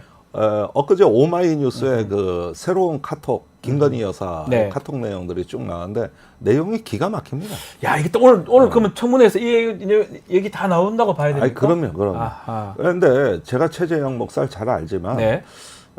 처음에 디올백 영상 터뜨릴 때부터 반드시 조금 몇 개는 터뜨리지 말고 남겨두셔라. 아하. 이런 조언을 많이 드렸어요. 예, 예. 네, 다 까면 안 된다. 다 까면 안 된다. 그런데 지금도 다 안 깠습니다. 아직도 있습니까? 아직도 있습니다. 아직도. 아, 이 대단하네요. 아직도 있다니까. 예. 그러니까 저기 국민의힘 의원들은 예.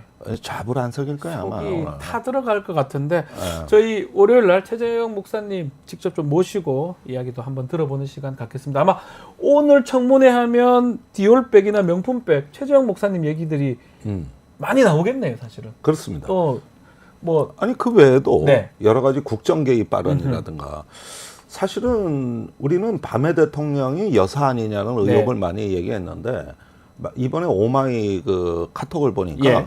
밤에 검찰총장도 여사 아니었는가 하는 검찰총장 그런 역할까지. 느낌까지 들더라고요. 예. 참 놀라워요. 어떤 선무당 같이 권력을 쥐락펴락하면 하나의 선무당이 아니었냐 이런 의심도 좀 들게 되는데 두고 보십시오. 이제 올해 하반기까지는 네. 대한민국이 거대한 여사의 늪에 빠져서 허우적거리는 네. 이 어떤 여사 프레임이 이제 더더욱 강화되고 확산될 거다. 네. 이런 어떤 거 좀 미래를 보게 되는 거죠. 아, 알겠습니다. 뭐 그것도 뭐 막기 위해서 아니면 저 진실을 밝히기 위해서 우리 김종대 의원이나 또 야당에서 또 뭐 일을 할 건데 우리 김종대 의원님 우리 항상 이 시간 최강 디펜스 코너에서 예언 예측 뭐 삼부토건도 여기서 제일 먼저 얘기했고요. 다 얘기하는 족족 며칠 있으면 실현이 되고 오늘 청문회도 예측 예언을 주셨습니다. 자, 전 궁금한 게 좀 있습니다. 예언 좀 해주시면 좋을 것 같은데 윤석열 대통령하고 한동훈 지금 대표 이 두 사람의 관계 저는 어떻게 될지 저는 가늠하기가 어렵거든요. 의원님께서 한번 예측을 좀 해주시면 좋을 것 같아요. 예, 며칠 전에 그 네. 대통령실 만찬은 예. 일종의 윤 대통령의 세과시. 아하, 삼겹살. 예. 그리고 전부 이제 그 한동훈 의원 대표를 둘러쌌지 않습니까? 네. 그런데다가 애 취급, 외롭지 않게 해줘라. 예, 예. 야, 난 이 말 안 듣고 네. 아직 애 취급하는구나. 아직 애 취급이다. 예, 지급이다 이거. 예, 이런 부분으로 일단은 단단히 결박시키는 효과는 있었다고 보고 네. 한동훈 위원장 입장에선 당분간 당의 혼란은 막아야 되거든. 이러니까 분열된다는 인상은 또 안 줘야 되고 네. 이래서 소강 상태다 지금은. 네. 소강 상태로 간다. 그런데 결국은 여사의 늪이 이게 더 무서운 것이다. 여사의 강을 건너지 않으면 한동훈보다 또 윤석열 대통령보다 더 무서운 게 여사 김건희 여사 문제다. 예. 여사의 강을 건너지 않으면 한동훈 위원장은 예. 본인이 얘기했던 보수 혁신, 수평적 당정 관계 네. 이런 어떤 그 변화의 기대감으로 이 그 당원들과 국민의 표를 얻은 거기 때문에 그것을 구체적으로 보여줄 수 있는 걸 다른 데서 찾을 수가 없어요. 결국은 여사의 강, 특검의 강을 건너야 되는데 이러지 않으면은 앞으로 대표에서 그 본인이 얻었던 표는 대부분 유실돼요. 예. 그거 어떻게 지방선거 치를 겁니까? 그래서 이런 그 과제에서 무언가가 저 곰심에 들어갔을 때 과연 이제 윤석열과의 어떤 그 과거의 관계 끊고 새로운 미래 권력으로 갈 수 네. 있느냐 없느냐 시험대에 올랐는데 네. 아직까지는 그 정도 아니지만, 그릇은 안 돼. 안 되지만. 아직은 안 돼, 그릇이. 예. 저 주변에 더 인재들이 붙고 그런 세력을 만들어서 차기의 어떤 그 차별화할 수 있는 어떤 그 세력권을 형성하지 않으면 네. 지금 당내 기반으로는 좀 위험해 보여요. 약간 위험해요. 그러면 못한다는 걸 그렇게 예측을 하시는 아직은 겁니까? 이 올해는 어렵다. 올해 어렵다고요? 아니 그런데 올해 안에 못하면 뭐 영원히 못할 것 저기 같은데요. 자꾸 저한테 뭘 예측하라 아, 그러시는데 다 맞으니까 제가 아니 여쭤보는 그거는 거예요. 과학자는 설명을 하는 직업이지 예측을 하는 직업이 아닙니다. 이건 특히 설명이군요. 사회과학은. 설명이군요. 그런데 지금까지 한 거는 제가 예측한 게 아니라 그게 놀랍게도 예측이 아니었고 분석의 결과였다니까. 분석이었다. 예. 진행되는 걸 먼저 봤을 뿐인 거예요. 그래서 저는 예측한 적이 없이 네. 이렇게 진행되면 그 다음 차례는 이겁니다. 네.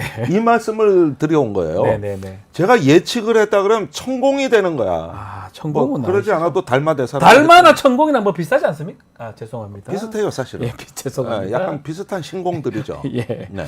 자, 그래서 알 수는 없지만 한동훈 대표가 아직까지는 조금 아직까지는 수그러들 아니다. 것이다. 예, 바로 와그러지지는 근데 않는다. 결국은 김건희 여사, 윤석열 대통령하고 그걸 넘어가냐 안 넘어가냐 그거에, 이 부분이 가장 중요하다. 그 부분을 묻고 있는 겁니다. 네.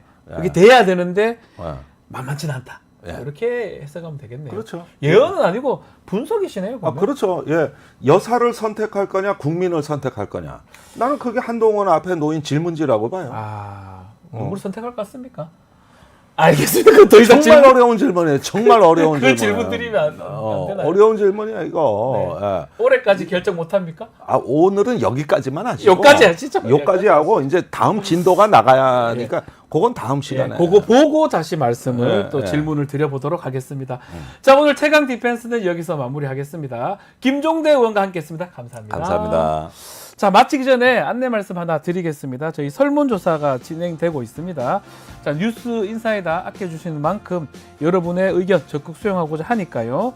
화면에 지금 나가고 있는 QR코드 또 서치통 앱 다운로드를 통해서 참여 가능하고요. 자, 뉴스 인사이다 설문뿐만 아니라 각종 정치 연한 설문 또 리서치 참여 시에 제공되는 리워드로 앱테크 해보시기를 추천해 드리겠습니다.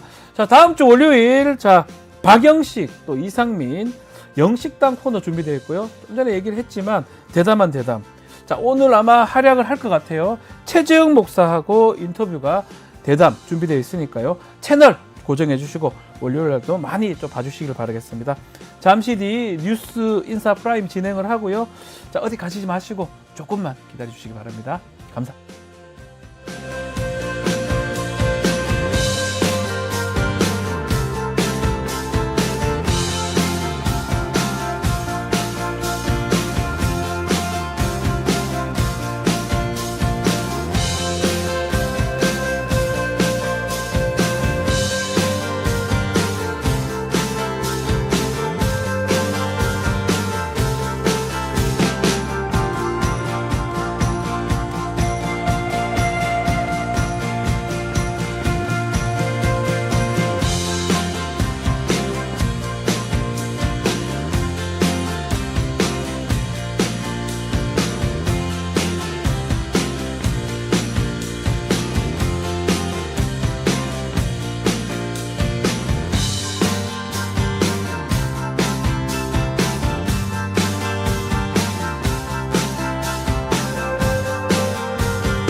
한 발 더 들어가는 고품격 사대담 뉴스 인사 프라임 진행하겠습니다.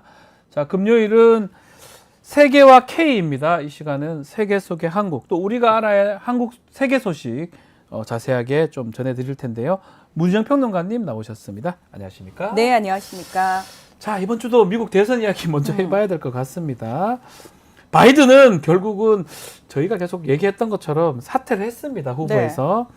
그리고 대국 면설에서 새 세대의 횃불을 넘기는 게 최선의 통합이다. 이런 말을 했는데 어떻게 보십니까? 바이든의 사퇴 결심의 가장 큰 배경. 뭐라고 보십니까? 제가 봤을 때는 일단 TV 토론회 이후 불거진 사퇴론이 지난 13일 날 트럼프 전 대통령의 피격을 당하면서 굉장히 그 트럼프 쪽으로 지지세가 결집되는 모양을 보였잖아요. 네. 그러면서 바이든이 안 되겠구나라는 정치적 판단을 내리지 않았을까라는 생각이 드는데요. 본인이 판단한 겁니까? 아니면 옆에서 판단한 겁니까? 제가 봤을 때는 같이 판단을 한 건데요. 같이 판단한 것이다. 근데 그 지난 토요일 오전, 우리 시각으로 지난 토요일 오전까지만 해도 자택 격리 중인 바이든 대통령이 뭐라고 얘기를 했냐면 본인 나간다고 그랬어요. 네, 나 다음 주부터 유세 나갈 거야라고 얘기를 했는데 저는 그게 바이든이 끝까지 사퇴를 안 하겠다는 의미인 줄 알았어요. 처음에는. 그런데 그게 아니라 이미 그 전에 주중에 왜 미국 주류 언론을 통해 가지고 주말쯤 되면 사퇴한다는 발표 나올 거야. 그렇죠, 라는 보도가 됐죠. 근데 과연 여기서 이제 중요한 거는 바이든의 마음이라고 저희가 얘기를 했잖아요. 네. 근데 사실 그렇게 보도가 나올 정도면 이미 물밑에서 얘기가 다 됐는데 그럼 토요일 날 오전에 바이든이 왜 나 다음 주부터 유세할 거야 라는 얘기는 왜 했냐는 거예요. 그게 뭔지 궁금했었어요.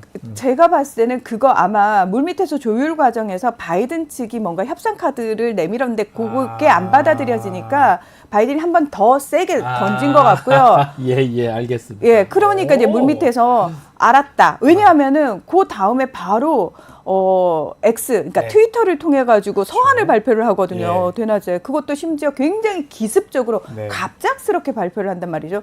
이거는 정말 바이든이 내가 주말에 도저히 안 되겠구나 싶어가지고 하루 만에 마음이 바뀌었다기보다는 조율 과정이 이제 잘 마무리가 된 거고 일단 첫 번째 본인이 이걸 계속 끌고 갔을 경우에 얻을 게 하나도 없다라는 부분이에요. 왜냐하면은 질 게 뻔해 보이고 지면은 그 책임은 다 자기가 져야 되는데. 거기다가 그럼 뭐 민주당이 너 때문에 졌어라는 책임뿐만 아니라 본인이 4년 동안 그래도 나름 경제도 잘 살려놓고 잘했는데 성공한 대통령, 훌륭한 대통령이었어. 그래서 대통령으로서의 성과는 있어라는 것마저도 다 묻어버린단 말이죠. 그렇죠. 그래서 여기서 이제 바이든 입장에서는 용태를 내리지 않았을까. 내가 그래도 대선 짐으로 인해 가지고 대통령의 성과까지 다 묻어버릴 것인가 아니면 그래도 대통령으로서는 괜찮았어 훌륭했어라는 평가를 얻고 명예롭게 물러날 것인가라는 판단에 있어서 용태를 내린 것 같고 무엇보다 본인이 이제 거느리고 있던 수많은 캠프 사람들 있잖아요. 그 사람들을 다 이제 같은 캠프 안에 있는 해리스가 이어받음으로 인해 가지고 전혀 어떤 타격을 안 주고 그들도 지킬 수 있는 그래서 너무나 명분이 좋았다. 그래서 본인이 굉장히 훌륭한 대통령으로서 민주주의를 방어하고 수호하는 그런 멋진 대통령으로 남으면서 잘 물러나는 그 프레임이 굉장히 잘 성공을 한 거죠. 그 그림. 자, 근데 위독설이 중간에 터졌어요. 아프다고. 위독설은 좀 우리 오늘 지금 아직까지 안 오셨는데. 우리 알파고가 얘기했던 게 아니 알파고 소문이 저렇게 많이 났나 싶을 정도로 위독설이 나중에는 뭐 루머였긴 하긴 되는데 이런 얘기는 왜 퍼졌을까요? 아니 그게 저도 좀 신기했던 게 뭐냐면 SNS를 통해서 발표를 했잖아요. 그러니까 이제 많은 사람들이 아니 심지어 이제 극우 쪽 평론가들이 무슨 얘기까지 했냐면 바이든이 사퇴한 게 본인의 의사가 아니라 강요에 의해서 그리고 심지어 바이든 지금 어딘가에 감금돼 있는 거다. 뭐 오늘 내일 한다 뭐 이런 얘기까지 나왔었단 말이죠. 그러니까 왜 나와가지고 직접적으로 발표를 하지 않고 그 SNS를 통해서 발표를 했느냐 이런 부분들이 사실은 약간 부추겼죠 음모론을. 자 지금 알파고 지금 오셨는데 알파고 안녕하십니까? 안녕하십니까? 아니 알파고가 계속 얘기했던 바이든의 위독설. 지난주에 여기서 얘기했는데 미국에서 소문이 많이 났더라고 위독한 거 아니냐. 위독한 건 아니에요. 이게 루머였는데 이런 소문들은 왜 자꾸 나는 겁니까? 저는 일단은 뭐 위독설 소문 내는 거예요 혹시? 저는 위독설을 하진 않았고요. 네. 제가 얘기했던 거 뭐냐면 바이든이 일단은 병원에다가 실려갈 거고 그게 위독이죠. 다음에 위독이죠. 사퇴할 것이다. 그러니까 지금 그대로 됐잖아요. 그래서 지난주 얘기했죠. 아 지금은 병원 실려갔는데 좀 예. 기다리세요. 사퇴할 거예요. 그대로 됐잖아요. 월요일 날 그대로 됐잖아요. 그거 자꾸 소문 내지 마세요. 아니 소문 낸 거 아니고 제가 너무 신기한 거 뭐냐면 이건 이미 한 달 전부터는 언론에 쓰여 있었어요. 많은 사람들이 이걸 얘기를 했는데 네. 아마 다들 좀 약간 과오를 생각해가지고 입에 담진 않았어요. 방송에서. 저는 연기를 해서 담은 거예요. 연기를 해서 했는 건데 적중했습니다. 네. 그래서 이게 왜 알파고 말대로 다 되지 이렇게 전 생각했었거든요. 네. 카말라 해리스까지 맞췄죠? 다 맞췄어요. 다 맞췄어요. 자 좋습니다. 근데 문제는 평론가님. 네. 지금 후보는 물러났지만 현 대통령직도 지금 수행할 수 없다. 물러나야 된다. 이런 얘기도 있는데 이 부분은 어떻게 봐야 됩니까? 그러니까 공화당 측에서 얘기를 하고 있잖아요. 너 대통령도 내놔라고 얘기를 하는데 그거는 사실 공화당이라든지 이쪽에서 얘기한다고 해서 될 문제가 아니죠. 네. 왜냐하면 바이든은 유권자들의 선택에 의해서 선출된 대통령입니다. 그렇죠. 대통령인데. 뭐 설사 레임덕이 온다 할지라도 본인이 남은 임기를 다 마칠 권리와 의무가 있죠. 그렇죠. 예. 자, 바이든 사퇴하면서 우리 알파고가 예측했던 카멀라 해리스가 후보로 지명이 됐습니다. 자, 놀랍게도 네.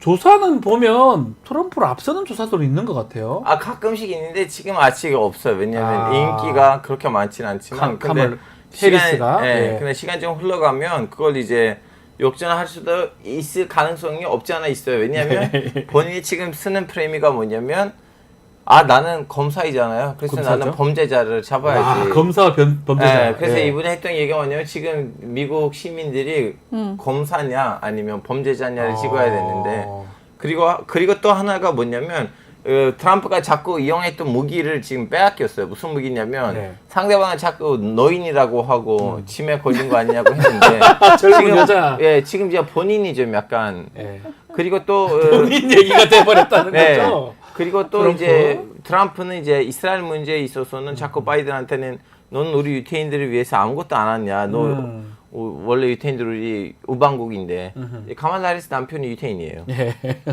그래서 웬만한 가들을 지금 다시 재중전한 상황이에요. 민주당이. 상당히 어쩌면 유색 인종이기도 하고 트럼프의 지지자들을 뺏어올 만한 것들이 많은 것 같아요. 유태인적도 그런 것도 그렇고. 그래서 역전 가능하다고 봅니까?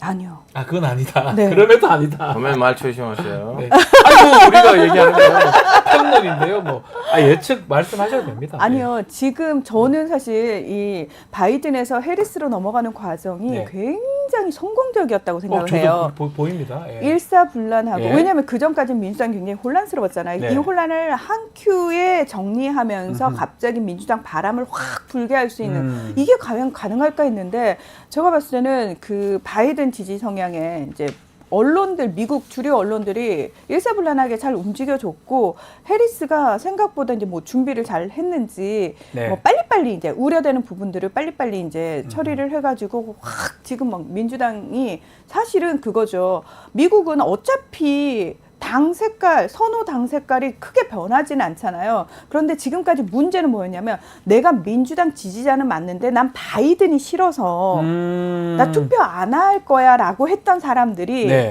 이제 해리스로 바뀌었기 때문에 그 사람들이 나 그럼 투표할래로 바뀌는 정도? 그 정도다. 네, 아직까지는. 그 정도. 저는 그 정도를 봐야 된다고 보고 지금 경합주와 관련해 가지고는 물론 격차가 많이 줄기는 했습니다만 트럼프가 여전히 앞서고 있다는 게 나오고 있거든요. 그래서 그런 부분들이 어떻게 할 것이냐. 그리고 또 하나가 지금은 그 아까 검사 대 범죄자 프레임 말씀하셨는데 오히려 그 프레임 자체는 지금은 저는 성공적인 프레임은 아니라고 생각하는 게 제 개인적인 생각은 어차피 트럼프는 본인이 사법 리스크 그러니까 내가 정치적 마녀 사냥의 피해자 사법농단의 피해자로 하면서 지지세 결집을 제대로 하면서 쫙 올렸던 사람이거든요. 그리고 머그샷을 굿즈화시켜서 판 사람 아닙니까 이 사람은. 그러면 해리스는 모든 사람을 다 저렇게 범죄자로 본다라는 역공을 맞을 수가 있어요. 그래서 미국 사람들 유권자들의 생각은 범죄를 저지른 사람이 대통령이 되면 안 된다. 이거와는 별개의 문제라고 네. 생각을 하기 때문에 그 프레임이 그렇게 크게 이제 작용할 것 같지는 않고요. 지금 이제 트럼프가 조심해야 되는 부분은 뭐냐면 예전에는 인종차별적이고 그리고 뭐 여성 혐오적인 발언 막 아무렇게나 했거든요. 네. 근데 이번에는 그게 역풍을 맞을 수 있는 상황도 만들어질 수 있기 때문에 트럼프 캠프 측에서는 제발 그건 참아라. 아하, 하지 마라. 예. 네. 예. 얘기를 하고 있는데 그 말을 글쎄요. 얼만큼 들을지 자, 모르겠어요. 그러면 여기서는 예, 게임 예. 체인저가 뭐예요? 예. 여기서 게임 체인저는요. 카말라 해리스와 같이 붙을 부통령. 자, 그 사람이 이번 게임에 큰 영향을 미칠 거예요. 그러니까 캐멀라 해리슨이 지명할 부통령이 누구냐? 자, 그분이 이제 아. 나이가 좀 약간 젊고 그리고 백인 그리고 살짝 좀 약간 우파에서도 투표를 가지고 올 수 있는 사람이라면 아하. 아예 게임 끝났어요. 이긴다고요? 예. 그래서 민주당이? 지금, 예. 근데 이제 문제가 뭐냐면 그러한 후보가 없어. 없어요. 그럼 근데 뭐 최대한 거기에 맞추려고 노력 중이에요. 약간 보수적인, 중도적인 사람. 예, 중도에 가까운 그래서 이제 주지사가 돼야 되는데 그런 주지사가 없어요. 예. 그러니까 뭐 민주당 있으면 벌써 했겠죠. 그러니까 민주당 백인 남성들 정치인들은 예. 중도에 가까운 사람들도 없어요. 잘 없- 네, 잘 그 없어요. 아시다시피 이제 어. 북방에 있는 공화당은 남부에 있는 민주당보다도 진보적이고 그 남부에 있는 민주당은 북부에 있는 그 뭐죠 공화당보다 보수적이거든요. 보수적이에요. 예. 그래서 남쪽에서는 괜찮은 후보 하나를 찾으면 이 게임이 끝났는데 아직 못 찾았어요. 아, 근데 뭐 말은 쉽게 계속 이렇게 툭툭 던졌는데 다 맞추니까 알파고가.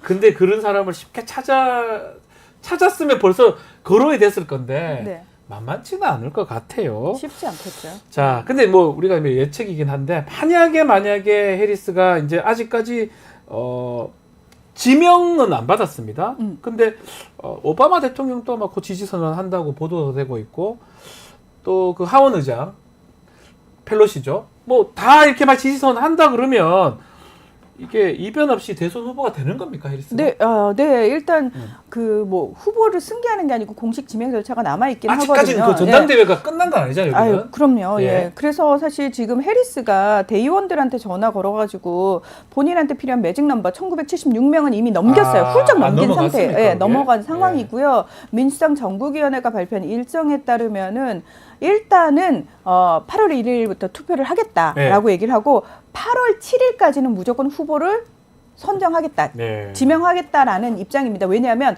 오하이오주 법상 예. 8월 7일까지 후보가 나와야 돼요. 아, 오하이오 주법상 그렇다는 그렇죠. 거죠? 근데 예. 이제 물론 오하이오주에서는 지금 상황이 초유의 상황이 발생했으니까 연기시킬 수 있다라고 얘기는 합니다만 민주당 입장에서는 네. 괜히 나이브하게 대응했다가 이거 법대로 해야 돼라고 만약에 문제를 제기해가지고 이 문제가 넘어가게 되면 오하이오주는 그냥 뺏기는 거거든요. 예. 그렇기 때문에 아마도 철저하게 8월 7일까지 무조건. 근데 8월 7일까지 무조건 되려면은 해리스에 대항하는 후보가 다른 후보들이 나오게 되면 경선을 거쳐야 되잖아요. 그렇죠. 물론 민주당 내부에서도 또는 민주당을 지지하는 단체 측에서도 경선을 해야 된다는 목소리는 있습니다만 지금 온 언론과 민주당이 똘똘 뭉쳐가지고 해리스로 가는 분위기에서 저도 한번 도전해 보겠습니다라는 후보가 나오는 게 무슨 의미가 있을까? 그러니까요. 예, 민주당 혼란 부추긴다라는 욕밖에 더 먹겠습니까? 혼란 부추기고 요거도 네. 먹을 것 같은데 누가 도전을 할지 의문이고 부통령 후보 이거는 한번 질문 드려볼게요. 만약에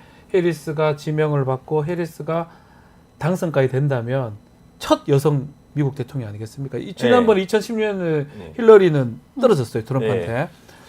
야, 그것도 의미가 있을 것 같아요. 예, 의미가 있는데 문제가 뭐냐면 그 연임 오바마 했잖아요. 네. 이제 거기서 이제 완전히 미국 안에서 미국 프레임 안에서 너무 진보적으로 흘러갔기 때문에 그래서 좀 이제 라스베티라는 지역에서 이제 네. 힐러리 클린턴 뭘 하지 못하고 거기서 트럼프가 남은 경합주 말씀하시는 예. 거죠? 네, 그래서 트럼프가 놀랐어요. 내가 당선됐다고. 맞죠. 그래서 맞아요. 당선됐는데 예. 지금 또 바이든에 왔죠. 예. 이럴 때는 좀 정통상 통계상 민주당 그 공화당으로 넘어가야 됐는데 그 문제가 뭐냐면 트럼프가 있는 공화당으로 넘어가면 안 되는 거니까 별별 이상한 사건들이 지금 터지고 있어요. 지금. 예. 그 두 분은 지금 얘기를 좀 제가 정리를 좀 해보면 알파고는 이 해리스가 나왔기 때문에 그래도 민주당 쪽이 좀 유리하다 대선 이렇게 보시는 것 그나마 같고 그나마 유리해졌어요. 예. 그래도 우리 평론가님은 그래도 트럼프가 지금 그 대세를 딱 유지해서 되지 않을까 이렇게 네. 보는 것 같은데 맞습니까? 네, 저는 사실 그런 것 같습니다. 트럼프, 결국. 해리스 두 분은 이렇게 예, 러시아에 있는 이젤노프스키 뭐라고 한지 아세요?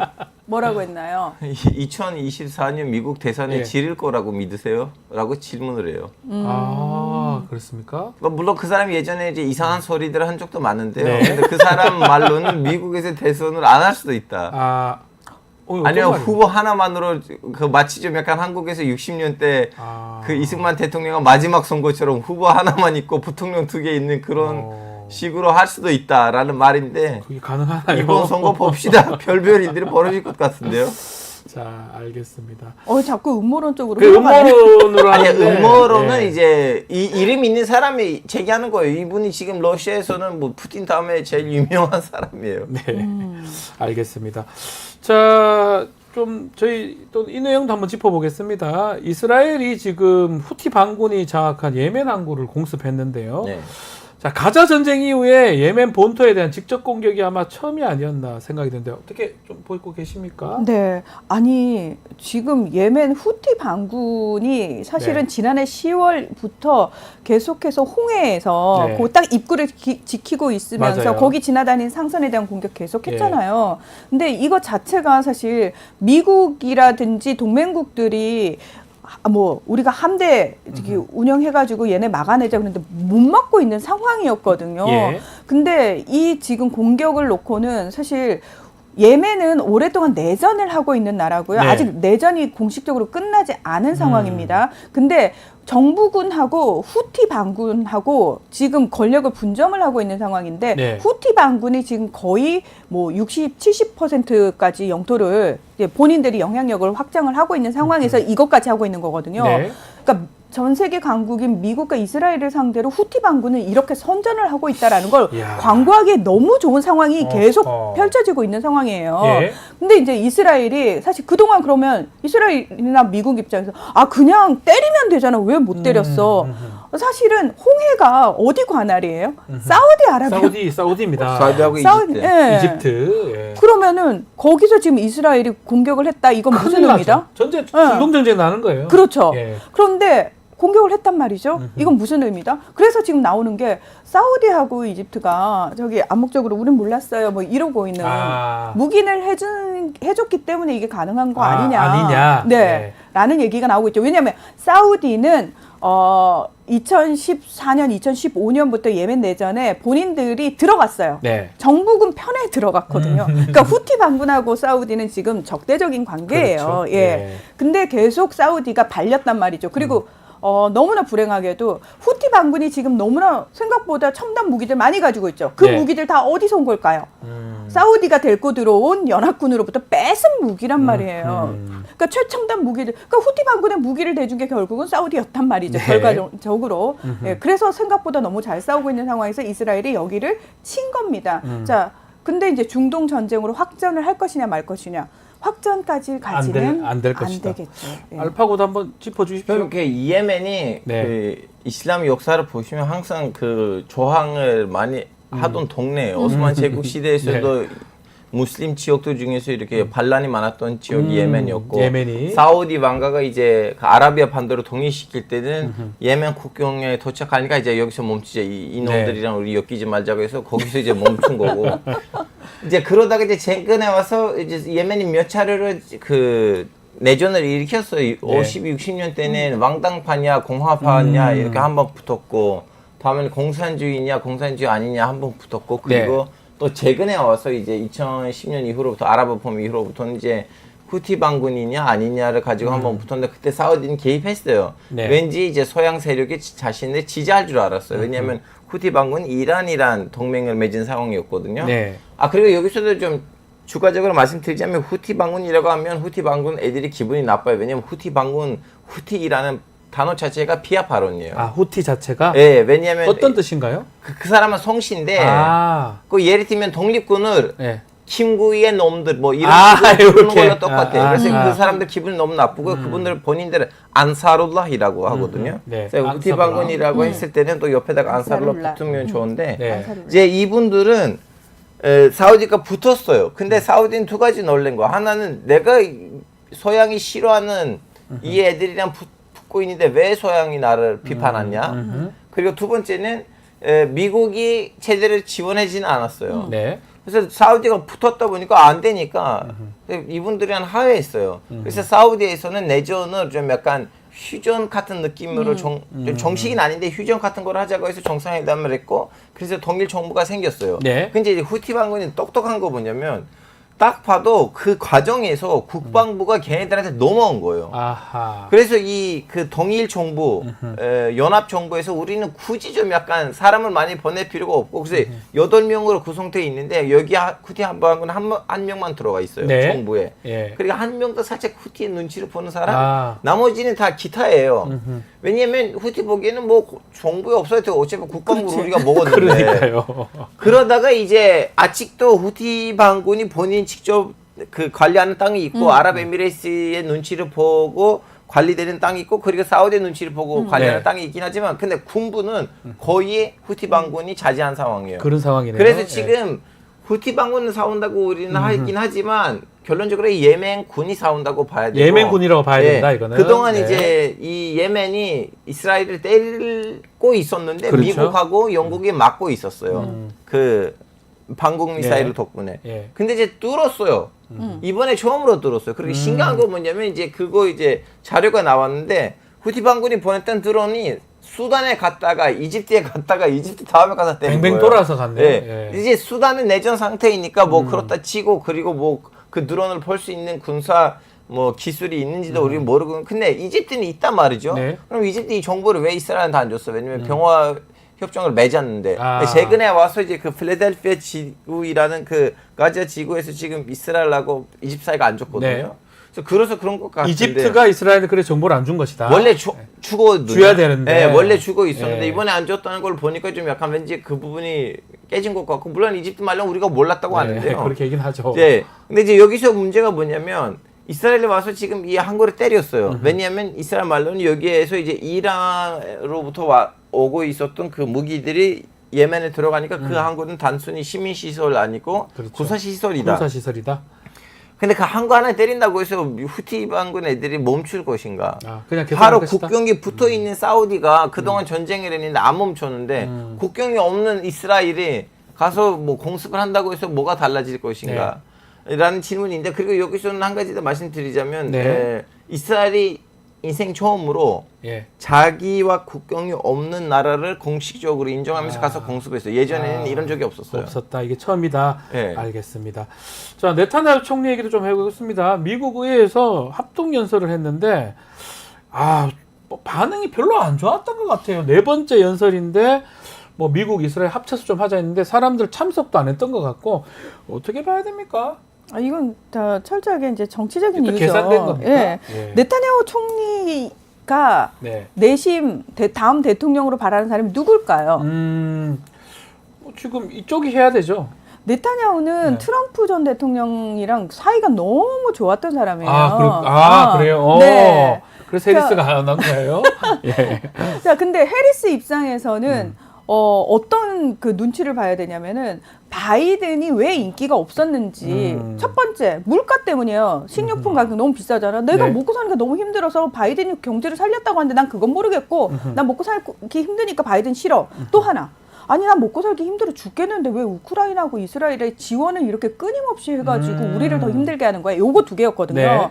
자, 이게 진짜 딜레마인 게 뭐냐면은 미국 내는 지금 이스라엘 전쟁 때문에 양분돼 버렸어요. 난리 났잖아요. 데모하고 맞습니다. 뭐. 예. 자, 네타냐후라는 사람은 친 트럼프 성향인데 이 사람은 근데 이스라엘의 전쟁을 지원하고 있는 건 지금 민주당 측이란 말이에요. 좀 이상하네요. 그렇죠. 이 언밸런스에 지금 해리스 같은 경우에 내가 가가지고 막 적극적으로 하게 되면은 제 바이든이랑 똑같잖아. 뭐가 달라? 결정을 해리스 입장에서 갈 수가 없네요. 당연하죠. 그러니까 갈 해리스 수가 입장에서는 없네. 적당하게 그러니까 중간 지점을 찾는 거예요. 물론 트럼프 전 대통령 그 얘기는 하죠. 아, 우리는 이스라엘 지원 계속할 거고. 아니 본인이 아직 정권 안 잡고 있으니까 말이야 막 네. 계속 그런 식으로 그렇죠. 하죠. 예. 근데 지금 실질적으로 지원을 결정하고 지원을 하고 있는 정권을 잡고 있는 입장에서는 눈치를 안 볼래 안 볼 수가 없는 상황이라는 거죠. 네, 이번 네. 자리를 빌려서 한국 언론에서 아직 언급 안 됐지만 네. 토마토 뉴스 분들이 처음으로 아마 얘기해 얘기를 주시죠. 하겠습니다. 단독 속보. 일단은 트럼프의 성격 아시죠? 네. 자, 트럼프의 성격에다가 이 정보를 좀 약간 가지고 왔어요. 트럼프가 두 번째 선거 때 패배했죠. 네. 패배했는데 인정 안 했잖아요. 나 이 선거는 불법 무효다. 선거다. 무효다. 무효다라고 했잖아요.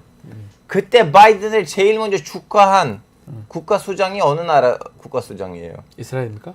나타냐후가 제일 먼저 바이든을 축하했어요. 나타냐후. 그래서 트럼프는 자기 이제 소셜 미디어 있잖아요. 예. 거기에다가 내가 그렇게 잘해줬는데 네타냐후 배신 때렸다 이렇게 생각. 너 먼저 가서 축하한다고 아. 비비 이걸 잊지 않을 거야라고 일단 하나 그 DVT 같은 걸 예. 날렸고요. 그리고 그 주 안에는 사석에서 나타냐후한테 상륙을 했다는 보도도 있었거든요. 트럼프가. 예. 그래서 트럼프는 뭐 물론 이제 유대교로부터 나온 그 자금 그쪽 세력이랑 사이가 좋긴 한데 트럼프 같은 성격 한번 상상해 보시고 독특하죠. 내 머릿속에서 이 BB에 대한 이상한 뭔가 좀 약간 해시태기가 있을 거예요. 아하. 그 어디서든 간에 언젠가 드러나올 거고. 근데 그 나타냐후는 트럼프보다는 공화당을 원하는 거 맞아요. 그렇죠. 공화당. 예. 예. 트럼프보다는 공화당이 더 나아요.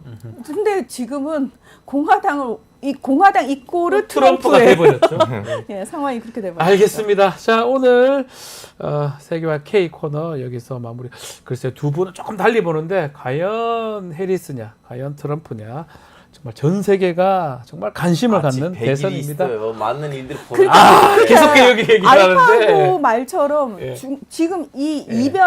이변이 해리스로 교체된 거에서 끝날 것이냐 아니면 네. 더 많은 또 이변이 있느냐. 그게 아마 굉장히 또 중요하겠죠. 알겠습니다. 예. 이렇게 이변 많은 선거는 처음인 것 처음 같습니다. 봤습니다. 예. 자, 세계화 K 여기서 마무리하겠습니다. 문희정, 알파고 두 분 감사합니다. 네, 네, 감사합니다. 고맙습니다. 자, 뉴스인사 프라임 어땠습니까? 생방송 라이브 끝나고 다시 보기 가능합니다. SNS 홍보 좀 많이 부탁드리겠습니다. 댓글 참여도 기다리고 있습니다. 저는 다음 주 월요일 다시 찾아오겠습니다. 감사합니다. 아유, 재밌어.